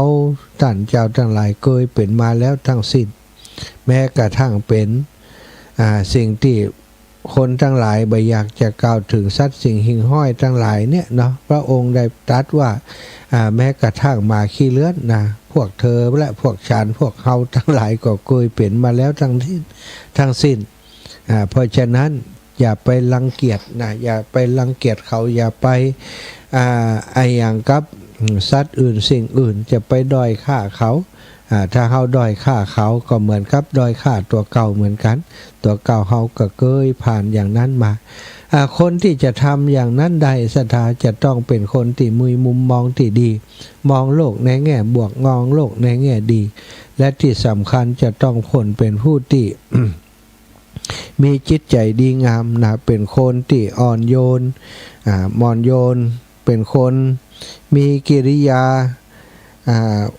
วาจากิริยาท่าทางกายที่อ่อนโยนอ่อนโยนนี้เป็นกิริยาทางกายเนาะถ้าเขามีความอ่อนโยนมีความเมตตาก็ย่อมจะเข้าใจคนอื่นได้ดีกว่าคนที่ขาดสิ่งเหล่านี้ความอ่อนโยนก็คือการแสดงออกโดยกิริยาท่าทางและคำพูดที่นุ่มนวลบักแข็งกระด้างรวมถึงการมีความหันอกหันใจผู้อื่นและบันได้หมายความถึงความอ่อนแอศรัทธาหลายคนอ่อนโยนกับอ่อนแอมันก็อย่างเดียวกันนะศรัทธาคนละอย่างคนอ่อนโยนนี่เปิ่นเข้มแข็งในแต่คนอ่อนแอนี่คือตั้งในบ่เข้มแข็งศรัทธาบางเทื่อบางทีกิริยาอาการตั้งนอกอาจจะดูเป็นเข้มแข็งแต่ว่าภายในแล้วเป็นคนที่อ่อนแอนะคนที่อ่อนโยนนั้นตั้งภายนอกนะอาจจะดูเหมือนกับคนอ่อนแอแต่จริงๆแล้วเปิ่นเข้มแข็งมีความอ่อนโยนความอ่อนโยนบักแข็งกระด้างการอ่อนโยนได้แสดงออกได้โดยผ่านการฟังคนอื่นอย่างตั้งใจเวลาคนอื่นมีปัญหาก็ปลอบโยนตามที่ตัวเองจะทำได้การโต้ตอบคนอื่นก็โต้ตอบด้วยความเมตตาและความเข้าอกเข้าใจซึ่งก็จะช่วยสร้างความรู้สึกที่ดีและคลายทุกข์ให้แก่ผู้อื่นได้ฉะนั้นคุณสมบัติการเป็นคนอ่อนโยนจึงมีความจำเป็นต่อการที่เราจะอยู่ในสังคมอย่างมีความสุขใดศรัทธาในสังคมนี้มีคนอยู่หลากหลายอย่างที่บอกไปถึงคนรวยถึงคนจนถึงคนธรรมดาสามัญคนมียศมีศักดิ์รวมถึงปเลี้ยงเอียงคำต่างๆมากมายมีความหลากหลายอยู่ในโลกมนุษย์ของเฮาอยู่ในสังคมของเฮาคนโหดร้ายคนใจร้ายใจดำคนที่อิจฉาริษยาคนที่ชอบอาฆาตมาดร้ายผู้อื่นเนี่ยเฮาก็จะต้องอยู่กับคนเหล่านี้สถานการณ์ที่จะอยู่กับคนเหล่านี้ได้ อย่างบ่มีปัญหานักนะอย่างบ่มีปัญหานักคุณธรรมที่เราจะต้องมีโดยเฉพาะข้อความอ่อนโยนนี้คือสิ่งที่จำเป็นต้องสร้างให้มีขึ้นเกิดขึ้นความอ่อนโยนเราสามารถสร้างให้เกิดขึ้นในตัวของเราได้สถาโดยอาศัยธรรมะของพระพุทธเจ้าอาศัยความเข้าอกเข้าใจผู้อื่นอย่างที่พระองค์ทรงตรัสสอนอย่าไปดูถูกอย่าไปริษยาผู้อื่นเพราะสิ่งที่เปิ่นมีเนี่ยเขาก็เคยมีมาแล้วถ้าเขาได้มองในมุมนี้สถาความแล้วก็เมตตาผู้อื่นความอ่อนโยนของจิตของใจก็จะเกิดขึ้นกับเฮากิริยาท่าทางที่เฮาแสดงออกก็จะเป็นลักษณะนุ่มนวลบะแข็งกระด้างแล้วก็เวลาถูกด่าถูกว่าไอ้อย่างต่างๆนี้สถาบัดตอบโต้ในทันทีทันใดเวลาจะบอกจะอธิบายอย่างก็อธิบายโดยน้ำเสียงที่บ่มีความโคตรน้ำเสียงกิริยาท่าทางก็อ่อนโยนน้ำเสียงวาจาก็ไพเราะนุ่มนวลลักษณะของความอ่อนโยนการแสดงออกทางกายก็มีกิริยาท่าทางที่นุ่มนวลการเดินการกินการอะไรอย่างต่างๆการอยู่กับผู้รักผู้ใหญ่การอยู่กับผู้น้อยในสถานบอกว่าจะอยู่กับไผจะมีความอ่อนโยนอยู่ในท่าทางกิริยามารยาทต่างๆละมุนละไมบ่แข็งกระด้างสถานอันนี้ก็คือลักษณะของความอ่อนโยนที่เรียกว่ามุทุหรือว่าความอ่อนโยนนั้นการสื่อสารของคนที่มีความอ่อนโยนก็คือใช้คำพูดที่อ่อนหวานแล้วก็นุ่มนวลกับทุกคนอ่อนหวานและนุ่มนวลกับทุกคนสถาบอกว่าจะเป็นลูกเต้าญาติพี่น้องคนที่ทำงานด้วยกันก้าอย่างก้าต่างๆนี้เวลาสื่อสารเวลาสื่อสารกับผู้อื่นคนที่เขาจะฟังเขาอย่างตั้งใจก็เขาก็อยากจะฟังคำอูที่อ่อนหวานนุ่มนวลคงบ่มีไผอยากจะฟังคำอูที่กระโชกโหกหากแฝงไปโดยความบ่พอใจต่างๆในกิริยาท่าทางก็แข็งกระด้างวาจาก็หยาบกระด้าง มันก็ฟังบ่ได้ฉะนั้นกิริยาท่าทางทางกายที่นุ่มนวลจะต้องสื่อสารโดยวาจาที่อ่อนหวานแล้วก็นุ่มนวลเช่นเดียวกันน้ำเสียงก็เหมือนกันซะท่าการสื่อสารนี้น้ำเสียงก็สำคัญคำอู้คำเดียวกันแต่ถ้าน้ำเสียงแตกต่างไปมันก็จะความหมายมันก็จะแตกต่างไปเหมือนกันนะซะท่าเปิ่นมาขอของเปิ่นมาเอาโน่นเอานี้เอาถ้าคนที่อู้นุ่มนวลกิริยาท่าทางก็อู้อันได้กับเจ้าอย่างอันอย่างอื่นได้กับเจ้าเปิ่นมายืมของได้กับเจ้าอันพอดีว่าของนี้ก็จำเป็นต้องใช้อยู่แต่ว่าถ้าจะเอาก็ได้เนอะเอาไปก่อนแล้วจะแล้วก็วันพรุ่งนี้จะทำงานเอามาส่งจิมเนอะเจ้าบางคนก็อาจจะบอกว่ามีก็แต่เขาก็จะใจเขารู้ถ้าเอาไปใจเอาไหนมาใจ มันก็บ่ได้เนาะสถานฉะนั้นการสื่อสาร การสื่อสารกับคนอื่นมีความจำเป็นแม้กระทั่งการอย่างจัดรายการเนี่ยถ้าอู้โดยน้ำเสียงที่กระโชกโหกหากน้ำเสียงที่แสดงถึงความบ่ค่อยเต็มใจในการอู้ในการสื่อสารก็จะบันหน้าฟังฟังไปแล้วอย่างเปิ่นอู้เสียงที่มันบันหน้าฟังมันต้องมีหันอย่างศรัทธาญาติโยมเขาก็บ่ชอบฟังเช่นเดียวกันคนอื่นก็บ่ชอบเหมือนกันแต่ถ้าเขาชอบฟังสิ่งแบบใดน้ำเสียงแบบใดกิริยาท่าทางแบบใดเขาก็ควรจะสื่อสารกับคนอื่นโดยน้ำเสียงประมาณนั้นกิริยาท่าทางประมาณนั้นเหมือนกันแล้วก็ความอ่อนโยนนี้แสดงออกคือหันโดยลักษณะของความหันอกหันใจ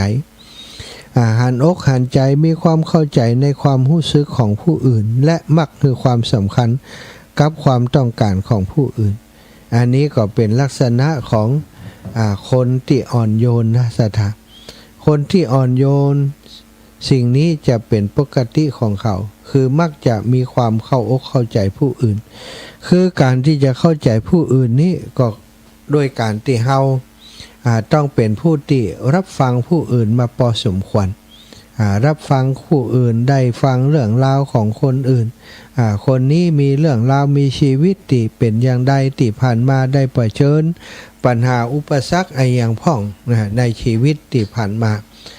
ฟังแล้วเขาก็จะได้เข้าใจเขาแต่ถ้าเขาไม่เคยฟังไผเลยเนี่ยจะไปเข้าใจคนอื่นก็คงจะเปลี่ยนไปได้ยากนะศรัทธาญาติโยมถ้าการที่เขาจะเข้าใจคนอื่นแสดงว่าเขาจะต้องเป็นคนที่รับฟังผู้อื่นด้วยดีมาโดยตลอดจึงมีความเข้าใจผู้อื่นเวลาคนอื่นอู้อย่างมาอาจจะมีประสบการณ์จากการแก้ปัญหาให้คนนั้นคนนี้คนนั้นคนนี้เปิดมาปรึกษาเรื่องโน้นเรื่องนี้เล่าความให้ฟังเฮาเคยแก้ปัญหาอย่างใดนะเฮาเข้าใจคนอื่นสงสารคนอื่นเฮาก็สามารถจะเอา บทเรียนที่ได้รับฟังจากคนอื่นมาบอกกับคนที่เปิ่นกำลังมีปัญหาก็ได้หรือว่าแม้กระทั่งคนที่มีปัญหาเนี้ย ถ้าเรามีความอ่อนโยนมีความเป็นคนที่มีความปรารถนาดีต่อผู้อื่นอยากจะช่วยเหลือผู้อื่นเราก็ต้องรับฟังด้วยความเคารพโดยความตั้งใจแล้วก็ต้องบัดตัดสินใจอย่างเร็วไปฟังให้จบฟังให้เข้าใจแล้วก็สื่อสารกลับไปโดยความนุ่มนวลบางเรื่องบางอย่างถ้าเราสื่อสารด้วยความนุ่มนวลนี่มันจะทำให้คนที่เปิ่นมาปรึกษามาอู้จาอย่างสู่เฮาฟังนั้นเปิ่นก็จะได้ผ่อนคลายบางคนนี้ได้ฟังคำอู้คำจ่าจากญาติผู้ใหญ่จากคนที่เปิ่นเข้าใจจากครูบาอาจารย์ที่มีความอ่อนโยนมีความอบอุ่นปัญหานั้นก็แก้ไขไปได้เลยก็มีนะอีปออีแม่ทั้งหลายอาตมาจึงถือว่าความเข้าใจความรู้สึกผู้อื่นการให้ความสำคัญกับความต้องการกับความรู้สึกของผู้อื่นนั้นเป็นสิ่งที่มีความจำเป็นสำหรับความสัมพันธ์ระหว่างคนเฮาที่มีต่อกันนี้จำเป็นอย่างยิ่งเลยเนาะแล้วก็ความอดทนคนอ่อนโยนต้องมีความอดทนมีความอดทนต่อสถานการณ์แล้วก็เหตุการณ์ที่มันมีความขัดแย้งมันมีศรัทธาญาติโยมในปฏิสัมพันธ์ระหว่างคนระหว่างอย่างต่างๆนี้ที่มันจะเกิดความขัดแย้งจะเกิดความหันต่างๆนี้มันย่อมจะมีแต่ถ้าเราเจอเหตุการณ์เจอกรณีอย่างนี้นะเราจะต้องเป็นคนที่มีความอดทนอดทนในการที่จะรอคอยทำความเข้าใจบ่ใจว่าอันยังก็จะต้องบัดเดี๋ยวนี้ต้องอู้จากันให้รู้เรื่องในวันนี้ในขณะที่อีกฝ่ายหนึ่งมีอารมณ์โมโหโกธาต่างๆก็อาจจะต้องหาทางหลีกเลี่ยงการปะทะโดยใช้ความอดทนความเงียบก็เป็นลักษณะของการเป็นความอดทนอย่างหนึ่งแต่เงียบต้องเป็นการเงียบแบบมีสตินะสตาไม่ใช่เงียบแบบมือเฮ้ย ถ้ากูอดไหนเจ็บแน่ไม่ได้ต้องเป็นความอดทนที่จะสร้างความเข้าใจให้มีแก่กันอดทนที่จะรับฟังอดทนที่จะหาทางแก้ไขอดทนที่จะรับฟังเขาอดทนที่จะเข้าอกเข้าใจเขาว่าทำไมเขาถึงเป็นอย่างนั้นทำไมเขาถึงเต้นแรงเต้นกามันต้องมีไอ้อย่างติดจุดไฟในใจเขามันปะทุขึ้นพยายามเข้าใจสถานการณ์อดทนเพื่อจะให้ความขัดแย้งต่างๆนั้นมันถูกแก้ไขอย่างถูกวิธีโดยอาศัยความอ่อนโยนความอ่อนน้อมถ่อมตัวโดยกิริยาวาจาที่อบอุ่นนุ่มนวลสถาแต่หลายๆคนก็เข้าใจผิดเกี่ยวกับความอ่อนโยนบางคนบอกว่าความอ่อนโยนมันเป็นความอ่อนแอแต่จริงๆแล้วความอ่อนโยนนั้นบ่ใช่ความอ่อนแอความอ่อนโยนคือการเลือกที่จะใช้ความเข้มแข็งในทางที่สร้างสรรค์และเมตตา เขาจะหันคนบางคนนี่ศรัทธาเวลาถูกด่าถูกไอ้ยังมีคลิปมีอย่างที่เขาหันเนาะรถเฉียวกันยังกันเนี่ยโอ้กูกรณีลงมาชี้หน้าด่าถามตีถามฆ่าถามต่อยอีกฝั่งหนึ่งก็ใจเย็นๆพี่คุยกันได้นะรถพี่มีประกันไหมอย่างโน้นอย่างนี้เย็นๆก่อนไม่ได้ตั้งใจบางคนจ่าด้วยความนุ่มนวลบางคนก็เงียบไปได้มีกรณีหนึ่งซะนะมีความเข้าใจผิดคลาดเคลื่อนเจ้าของตี่แห่งหนึ่งนะเข้าใจว่าถนนเลาะตี่ของเขานั้นเป็นถนนที่เปิ่นใจร่วมกันมาเมินแต่ว่ามันก็เป็นอย่างนั้นมีคนบอกว่าถนนสายนี้เปิ่นใจกันมาเมินแล้วบัดเดี๋ยวนี้เฮาก็สามารถใจถนนสายนี้ได้นะแต่เลาะตี่เลาะตางขึ้นไปถึงตี่ของเจ้าของตี่อีกคนหนึ่งเปิ่นก็เลยว่าจะเปิ่นก็เลยเอารถมาผ่านสถานที่แห่งนั้นซึ่งมันก็บ่มีรั้วรอบขอบชิดหยังเป็นถนนก็เหมือนกับเป็นถนนที่เปิ่นเตียวกันอยู่เป็นประจำแต่ก่อนนั้นเปิ่นก็เตียวกันอยู่ตรงนั้นแหละสถานเอาไปเอามาสถานญาติโยมปรากฏว่าเจ้าของที่ติดกันนั่นเปิ่นบอกว่าถนนนี้มันไม่ใช่ถนนสาธารณะนะถนนของผมนะคนมาเตียวตรงอย่างนี้ได้อย่างไรบ่ได้เดือดร้อนกันเดือดร้อนกันไปอยู่ในเหตุการณ์สถานญาติโยมคนที่มีตี่อยู่ติดกันนั่นนะเพิ่นก็ใจเย็นลุงอู้กันดีๆก็ได้เนอะผมก็เป็นคนที่มีเหตุผลอยู่เหมือนกันตอนนี้ผมจะบอกให้ฟังว่าเรื่องนี้ผมบอกฮู้ว่าเป็นอย่างนี้มีคนเฒ่าคนแก่เปิ้นบอกว่าถนนสายนี้ติดใจผ่านตรงเนี้ยเปิ้นใจกันมาเมินแล้วเปิ้นบอกว่าเตี้ยวเนี้ยบ่ต้องทำถนนใหม่บ่ต้องแปลงถนนพากลางสวนเข้าไปหรอกถนนสายนี้เปิ้นก็เตี้ยวกันอยู่ว่าแกบอกว่าบักก่อนนั้นเขาก็ใจอยู่กาเปิ้นเตี้ยวลงไปสวนของเปิ้นปุ้นทั้งลุ่มปุ้นบัดเดียวนี้สวนที่ทั้งลุ่มที่ว่านั้นผมซื้อไปแล้วว่า เพราะฉะนั้นถนนนี้เป็นอันยุบไปถ้าอย่างอีกก็เข้าใจแล้วเอาละผมก็จะบัดเตี้ยวนี่ละเนาะอันเนี้ยนะเป็นแค่เนี้ยแต่ลุงบอกควรจะแบบกระโชกโหกหากใส่ผมอย่างอีกันอย่างอีเหมือนกับจะฆ่าจะฟันกันจริงๆแล้วถ้าจะเนี่ยอย่างอันก็มีผลเสียถึงลุงถึงผมได้เจ็บถึงสองฝ่ายผมก็ไม่ใช่คนกลัวคนเก่านี่นะแต่แกโดยอารมณ์โดยน้ำเสียงที่นุ่มนวลผมก็ไม่ใช่คนที่กลัวคนเก่าแต่ว่าผมเป็นคนที่ถ้าผิดก็ยอมรับผิดแต่ข้อนี้ผมบ่ฮู้นะแล้วเปิดมีคนบอกผมอย่างผมก็เลยแต่ที่ผมมาได้บอกก่อนที่ผมเตียวเพราะมีคนบอกยืนยันว่าถนนสายนี้มันใจได้ผมก็เลยได้ใจผมก็แค่เตียวเอารถผ่านเข้าไปที่สวนนี่มันได้มันก็ติดกันอยู่นี่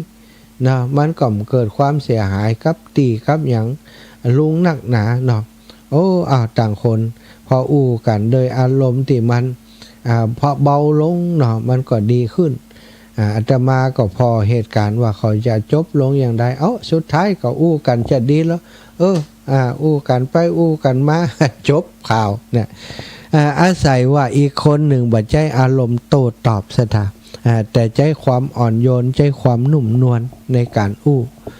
ก็เป็นหลักการเป็นเหตุผลกันดีๆก็ได้เพราะเขาเป็นคนไทยด้วยกันไม่ใช่ว่าจะต้องต้องใช่กันแค่ว่าบ่ฮื้อพานเพราะเหตุผลอย่างอีกก็เข้าใจแล้วก็มีปัญหาผมก็แปลงตั้งเข้าส่วนผมตั้งพุ่นก็ได้เพียงแต่ว่าเปิ้นบอกผมอย่างอิ่มได้นะกันสุดท้ายก็เข้าใจกันบ่ได้บาดหมางกันถ้าบาดหมางกันก็เรื่องใหญ่ตีมันติดกันสถาญาติโยมมันจะทะเลาะกันไปยาวเนาะอันนี้สถาความอ่อนโยนการแก้ปัญหา โดยการอู้จาที่สุภาพนุ่มนวลนี้มันช่วยแก้สถานการณ์ที่มันตึงเครียดได้แต่ว่าจะต้องมีความอดทนนะถ้าบ่มีความอดทนอุลุแก่อำนาจคิงดาฮากาคิงแน่กามันยุ่งเลยสุดท้ายมันก็เงียบมาคุยใส่กันต่างคนต่างเจ็บแล้วก็ขึ้นลงขึ้นศาลเป็นเรื่องเป็นราวเสียสตางค์ถึงเพื่อนถึงตัวถ้าเอาใจความอ่อนโยนปัญหามันก็จะถูกแก้ไขนะความอ่อนโยนต้องใจความอดทนความเมตตาการใจความอดทนใจความเมตตาได้นั้นมันก็ตอบคำถามได้เลยว่านี่คือบัจจัยความอ่อนแอการยอมด้วยความอดทนนั้นบ่ถือว่าเป็นความอ่อนแอซะบางทางการทะเลาะวิวาทกับคนพาลกับอันธพาลต่างๆมันบ่เกิดประโยชน์อย่างกับเฮาเฮาเงียบเหียอดทนเหียมีเมตตาต่อเขาเหียสุดท้ายเหตุการณ์บางอย่างมันก็จบมันก็จะจบลงไปโดยความที่เฮามีความเมตตามีความอดทนนั้นอีกเรื่องหนึ่งที่อาตมาเจอมากับตัวเองเนาะมีคนที่สมัยเป็นฆราวาสแล้วมีคนที่ไปบุกลุกคือเป็นส่วนของอาตมาแต่ว่าเฮาก็ยังไม่ได้ไปเพี้ยวพัดทำกินอย่างนักมีคนเปิ่นเปิงใจที่มันเป็นตีโปงที่มันเรียบเปิ่นก็เลยไปปลูกกล้วยปลูกอย่างไว้ก็มีคนมาบอกให้อาตมาก็ไปบอกคือเขาบอกคือเปิ่นบอกคือครอบครัวเปิ่นว่าโอ้ลุงป้าอันนั้นนั่นตีป่อกับแม่เปิ่นฮื้อผมไว้ผมยังไม่ได้ไปเพี้ยวได้พัดคำเตือได้ยินมีคนบอกคือไปพอว่าลุงได้ไปปลูกกล้วยปลูกอย่างไว้ก็หันมาแย่อย่างก็เลยไปปลูกไว้เอาตั้งหลุมนั้นขอเห็นน้อยมันได้กะก็เอากระตั้งบนไปกะเอากระวัดตีตรงนั้นนี่มันเป็นทื่อทางฮื้อไปแล้วมันก็จะมีปัญหาต่อไปแหมมันจะต้องมีตีมีเด่นอย่างต่างๆแหมแล้วก็ผมก็จะมีทางเข้าทางออกเพราะตีด้านที่ลุงปลูกนั้นมันเป็นที่จะต้องผ่านเข้าไปในไห่ในสวนทั้งในเอาไปเอามาเอากับได้ใจกันคมมีดคมขวานมาเหียคมมีดคมมุ้ยมาเหียเปิ่นก็อู้ด้วยความโกรธความเกลียดแล้วเปิ่นก็ฟันก็กล้วยที่เปิ่นปลูกน่ะจัดนักกันนะซะท่าเปิ่นก็ฟันก็กล้วยลงเขาก็ว่ามันต้องฟันก็ได้เนาะฟันเหียเปิ่นงั้นมาฮื้อไผได้ดีไอ้ล่ะเปิ่นก็ว่าของเปิ่นไปแล้วเปิ่นอู้มากำหนึ่งเพราะอาตมานี่อยู่กับวัดครับว่าตั้งแต่เป็นฆราวาสก็เป็นผู้อาจารย์วัดเนี่ยปาเจ้าบ้านทำวัดสวดมนต์อะไรอย่างต่างๆเป็นประจำเปิ่นก็บอกว่าขาวซาลาเปาไอ้น่ะขาวซาลาเปาบะไอ้น่ะเปิ่นก็ว่าอย่างเงี้ยกำอู้เขากำตอบโต้อย่างเขาก็ฟอเปิ่นแต่ว่าใจนี่มีความรู้สึกเอ็นดูความรู้สึกเปิ่นซะท่าคือถ้าเปิ่นบอกเขาเหี่ยก่อนเขาก็บอกว่าโอ้อันนั้นติผมเนอะมาฮื้อเปิ่นญาติแต่ว่าเปิ่นไปลักเนี่ยนะพอเขาบอกแล้วเปิ่นก็กลายเป็นโคตรเป็นเกียรติแล้วก็เปิ่นก็เสียหายตรงที่เปิ่นต้องไปตัดไปไอ้อย่างต่างๆเนาะก็ปล่อยเปิ่นอาตมาก็โต้ตอบแล้วก็เงียบตั้งแต่นั่นมาก็เงียบเรื่องนี้ก็มีกวนใจเป็นปีซะท่าเปิ่นก็อู้กับคนนั้นคนนี้แต่ไปอู้กับไผเขาก็คงบ่เข้าข้างเพราะว่าเปิ่นก็ฮู้อยู่ว่าเป็นติเฮาแต่เปิ่นไปเอาไปทำเนาะเปิ่นพยายามจะกันแนะกันแหนเวลาเจอแล้วเปิ่นก็จะอู้อย่างพาดพิงถึงเฮาตลอดพาดพิงทำให้เฮาฮู้ตัวว่าเปิ่นหมายถึงเฮานะแต่อาตมาก็ไหวนะเขาก็เงียบเพียงนะใจความอดทนใจความเมตตาเขาก็คิดว่าวันหนึ่งความอารมณ์ที่มันเกิดขึ้นกับเปิ่นคงจะหายไปละก็อยู่เป็นปีสถามีเหตุการณ์อย่างเงี้ยอยู่ละหองละแหงกันอยู่เป็นปีแต่ว่าละหองละแหงฝ่ายเดียวนะอาตมาคิดอย่างเดียวว่าเปิ่นต้องเข้าใจวันหนึ่งเปิ่นก็ดีขึ้นเปิ่นต้องเข้าใจแต่ว่าต่อมาเนาะเปิ่นก็เข้าใจแต่ต่อมาเปิ่นก็เข้าใจ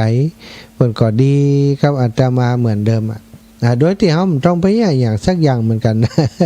ก็ไม่ได้ไปไปจ่าไปขอโทษขอโพยเพิ่นก็ทักทายเขาปกติเขาก็ทำตามปกติแหละจ่าตามปกติ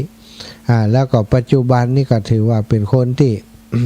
เพิ่งปางอาศัยได้เพิ่งปางอาศัยได้ดูแลกันได้อันนี้ก็คือเขาก็ใจความสงบสยบความเคลื่อนไหวใจเมตตาธรรมที่เขามีอยู่เนาะในการที่บัดโต้ต่อเปิ่นบ่ไปทะเลาะเบาะแว้งบ่ไปก่อความยาวสาวความยืดคือมันเป็นปัญหาถึงสองฝ่ายอันนี้สุดท้ายมันก็จบลงไปได้เหมือนกันซะท่านี่คือถ้าเราเข้าใจเนาะถ้าเราเข้าใจถ้าเรามีความอดทนเพียงพอมันก็จะชนะปัญหาอุปสรรคจะอยู่ด้วยกันอย่างมีความสุขความอ่อนโยนบ่ใจการยอมแพ้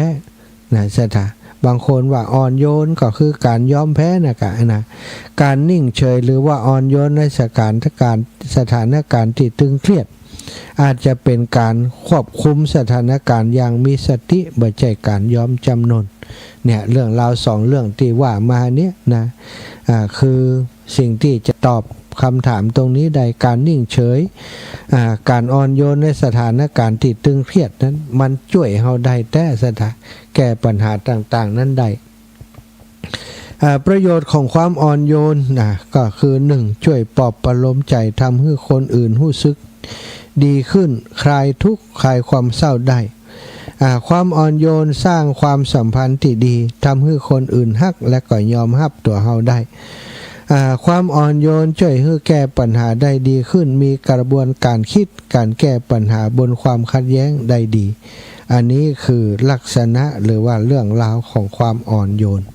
เอาละสถาเงี้ยพอเวลาแล้วตอนนี้ก็ได้เวลาที่จะปั่นให้สถาโทรมาอีกช่วงหนึ่งเนาะเป็นเวลาประมาณ10นาที08088 44173080844 173ภัยที่ตกค้างโทรมาบ่ได้บัดตันได้โทรโทรมาแถมใหม่เนอะตะกี้อาตมากับปิดโทรศัพท์ไว้เนาะเจริญพร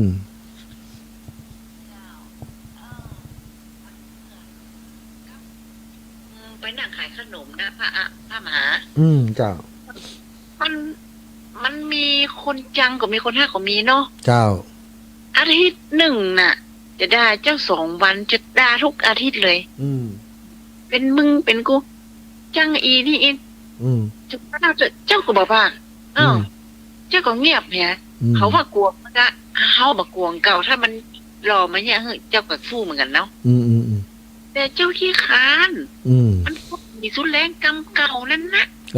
คนเขาจิตเขาปกติเนาะอินดูเนาะเจ้าแล้วก็บางคนก็จังมันบางคนก็จังเจ้าเนาะบางคนฮักเขาก็มีคนจังเขาก็มีว่าเจ้าแบบนี้นะต้องทอดเจ้ายั้งขายขนมแล้วก็แกก็ยั้งแกก็แกเลยเจ้านะแล้วก็เจ้าว่าป้าอู้กันดีๆก็ได้เนาะจะไปด่ากันอย่างว่าเหลือสุดปีสุดแรงเนาะหัวงอกเหมือนกันแล้วเนาะตุ้มป้าเถอะหันมันไหวเนาะหัวงอกนี่ส่วนขาไปบ้างที่ว่าสาธุนะเจ้าสาธุนะออกอากาศแต้มได้นะความขัดแย้งบางอย่างสาธุเจริญพรแม่คำนวณเจ้าสาธุเจ้าตะกี้สู้ผลได้ตะกี้สู้ไผโทรไปไหนกะเจ้าวันนี้ดีเหนือถึงวันฟังมาได้นะแหละวันนี้ดีแล้วเนาะเป็นอย่างวิทยุนี่นะแสก2ข้างทั้งซ้ายทั้งขวาแสกใครว่าฟังมาได้ครับวันนี้จะได้หมดเป็นหลึงวันนี้เอาไว้จับตีแล้วก็เก่านี่เห็นต่างข้างตีนอนเนี่ยตีเก่าเนี่ยเจ้าขอบคุณนี่แม่เด้อเจ้ากราบสาธุเจ้าแม่คำนวณกำลังแข็งบ้านดินดำแม่จันแก้วจักจุ่มบ้านแม่กาแม่กำแม่จันแก้วโทรมาให้ไหมล่ะโทรมาให้ไหมตะกี้ ฮับตันเนอโทรมา2 สายแล้วมันได้ฮับเปิดแม่จันแก้วจากจุ่มมาบ้านแม่กานะบ้านแม่กาจังใดนี่แม่กาอำเภอจังหวัดอย่างหมู่เนอนะพี่น้องต่างเมืองน่านรับกะเจริญปอนแม่จักแก้วจันแก้ว เจ้านมัสการเจ้า แม่กาได้นี่ แม่กาตะข้ามเจ้า จะข้ามจังหวัดอย่าง จังหวัดพะเยากระตู้บอกว่าตู้บอกว่าพะเยาเงียบไป หน้ากาแม่กาเขาเดินผ่านก็อีแม่ท่านแล้ว บ้านนี้แม่ก็ป้ากันก็ บ่ได้ปะเจ้า อืม อันเจ้าก็พยายามโทรในการโทรเป็น10 เที่ยแล้วนี่ หน้ากาเลยรายงานหน่อยหนึงว่า ขอบคุณนะพี่น้องพะเยาเนาะ มันโทรยาก มันโทรยากเนาะบ้านแม่กาไกลจากบ้านนั้นนี่ก็อำเภอเมืองก็อำเภออย่างก็ อำเภอเมืองน่ะเจ้าไก่กว่าแม่ต่ำ18 กิโลเจ้า โอ้ก็หิมบ้านมันห้วยโบงฮะกะ ฮะ หิมบ้านห้วยโบงกะก็ว่าไปตังใดไปตังอันดอกคำไตกะ มันผ่านเมืองงาวน่ะเจ้า อ๋อนึกออกแม่กานึกออกวันนั้นแม่ก็โทรมากำรู้นี่ เจ้า อ๋อเจ้า มันผ่านเมืองงาว ขอบคุณอีแม่เด้อ เจ้า เดี๋ยวถ้า โทรมรยงน เดี๋ยวถ้าผ่านบ้านแม่กาจะโทรหาเด้อเจ้า เจ้าสาธุเจ้า แม่เพนนะลำพูนแม่บัวผินเรือนแก้วไม่ตันฮับเจริญปอนแม่เพน ประการเจ้าว่าอาจารย์ เจ้าแม่ พรุ่งนี้พระอาจารย์ไปอัน ธรรมาพิวัตร ไปเขา เจ้าธรรมาพิวัตร อ๋อศาลเจ้าออกก่อนได้ก่อ ได้กะ 100 บาท ได้สันจันทร์ พ สา รุ่ง ธิ นี้ ต โอนคือมัวแต่ยุ่งเรื่องเข้าเรื่องเนี่ย โอ้เข้าเกี่ยวงามก็ เดียวแล้วเจ้าเมื่อวานเขาเอาไปโอบเลยจ้ะ อ๋อเจ้าเอามากินล่ะเข้ากินล่ะ เข้ากินเจ้าไม่ได้เข้าขาย อ๋อเจ้าเจ้า สาธุเจ้าสาธุเจ้าเอ้าหลานน้อยรับไปแล้วก้านี่แม่บัวผินนี่ น้อยไปจุ๊บไปโดนใจแม่มันโทรนี่แน่ อ๋อให้กันน่ะให้หาแม่กะหึ โทรไปที่เธออยู่ เจ้า ยังวางอยู่เด้อ ขอบคุณนี่แม่หลาย เอาเป็นหยังก็ต้องมันเฮ็ดอีกนะ ๆ ไม่ตกใส่หัว ถามอันเจ้าอยู่เจ้าหัวโอ้โหน้องอันมันไม่ได้อยู่หัวใครดีนะ ไม่ตกใส่ โอ้ทำกันทั้งวันนี้เจ้า เจ้าอีแม่ เนี่ยนะก็ ก็25 เข็มอีแม่น้อย เห็นจิตใจนะเนาะ ๆเจ้า 2,500 เอ็นเตอร์สินจ่าย 2,500เจริญปอนแม่ฉลาด ค่อยสาธรมาหาเจ้า แข็งแรงดีลุงเสียงเจ้า ไผ่ใหม่ตกใส่ไผ่เห็นไหม โอ้เปิ่นฟังมาแต่เจ้าหูเลี้ยงคำเดียว โอ้โหเหลี่ยงน้ำเสียโล ก็ตกใส่หัวเฮาเนี่ยกะตกใส่หัวล้านๆเนี่ยกะ โอ้ยเจ้าแม่ เจ็บไปอยู่5 เข็มเนี่ย ต้องเหมือนได้นะ 3 วันมาแล้วแม่แห้งลำเดียว โอ้ย อืม เจ้ามีโมปัญหาปัญหาได้เหมือนเดิม สาธุบุญรักษาอีแม่นะเจ้าอ้าวแม่บัวลอยอีแม่บ่ได้ไปหาสกามน่ะ เจ้า โหตั้งใจแต่ว่าป่ะแจ้งมั่มเจ้าเบิ่มยังได้บ่ฮู้เมาหัวว่า รู้จะหักจะหยังเบิ่มว่าล่างเลือดตกไหนก็อีน่ะไปหาหมอไปเอ็กซเรย์ คือไม่ตกใส่หัวเจ้า เอาเป็นว่าอันไปอันคือเขาอยู่ตั้งบนเขาอยู่ตั้งหลุมทรงไม้คือเขาน่ะแล้วก็ไม้มันจับเขาก็ก้มถากปืนห้ากะถากกำลังถากได้2 ปกท่อมกำพัดเท่าไม่หน้า3ไม่หน้า4ลงมาสัดหน้าผากอ่ะมึนเลยแม่โอ้เลือดมันถึงปุ่งหดเสื้อหดพาลงมาก็เอาพา ดึงพาออกมาเขียนหัวมือหันมือเขาหันแผลกว่าเขาเดือดร้อนนะก็คือรถคนขับรถป้าไปส่งโรงพยาบาล แม่ต้องบอกก็ว่าทางหาก็บ่ได้อยู่ อันนี้ไอ้น้องนะก็บอกอ่ะไอ้น้องอันสมพินน่ะเดี๋ยวทุกปีจะด่าน้องให้หมอเองก็ได้ดีที่ปีจะไปเนาะไม่ได้ไปกิจกรรม เป็นหยังเจ้า เจ้า หน้าก็ไป คุณฮักษาแม่นะจะไปแอวหาอยู่เจ้าสาธุเจ้าเจริญปอนโยมป้อ ท่านน้ำปัจจุบันไม่น่าสามไม่น่าสี่มาหน้าผากฮับละเนอปอน้อยสมเพช ก็ผม ดีขึ้นก่อสุขภาพวิ่งได้แล้วยัง ครับดี ดีแล้วดี ท่าน แล้ว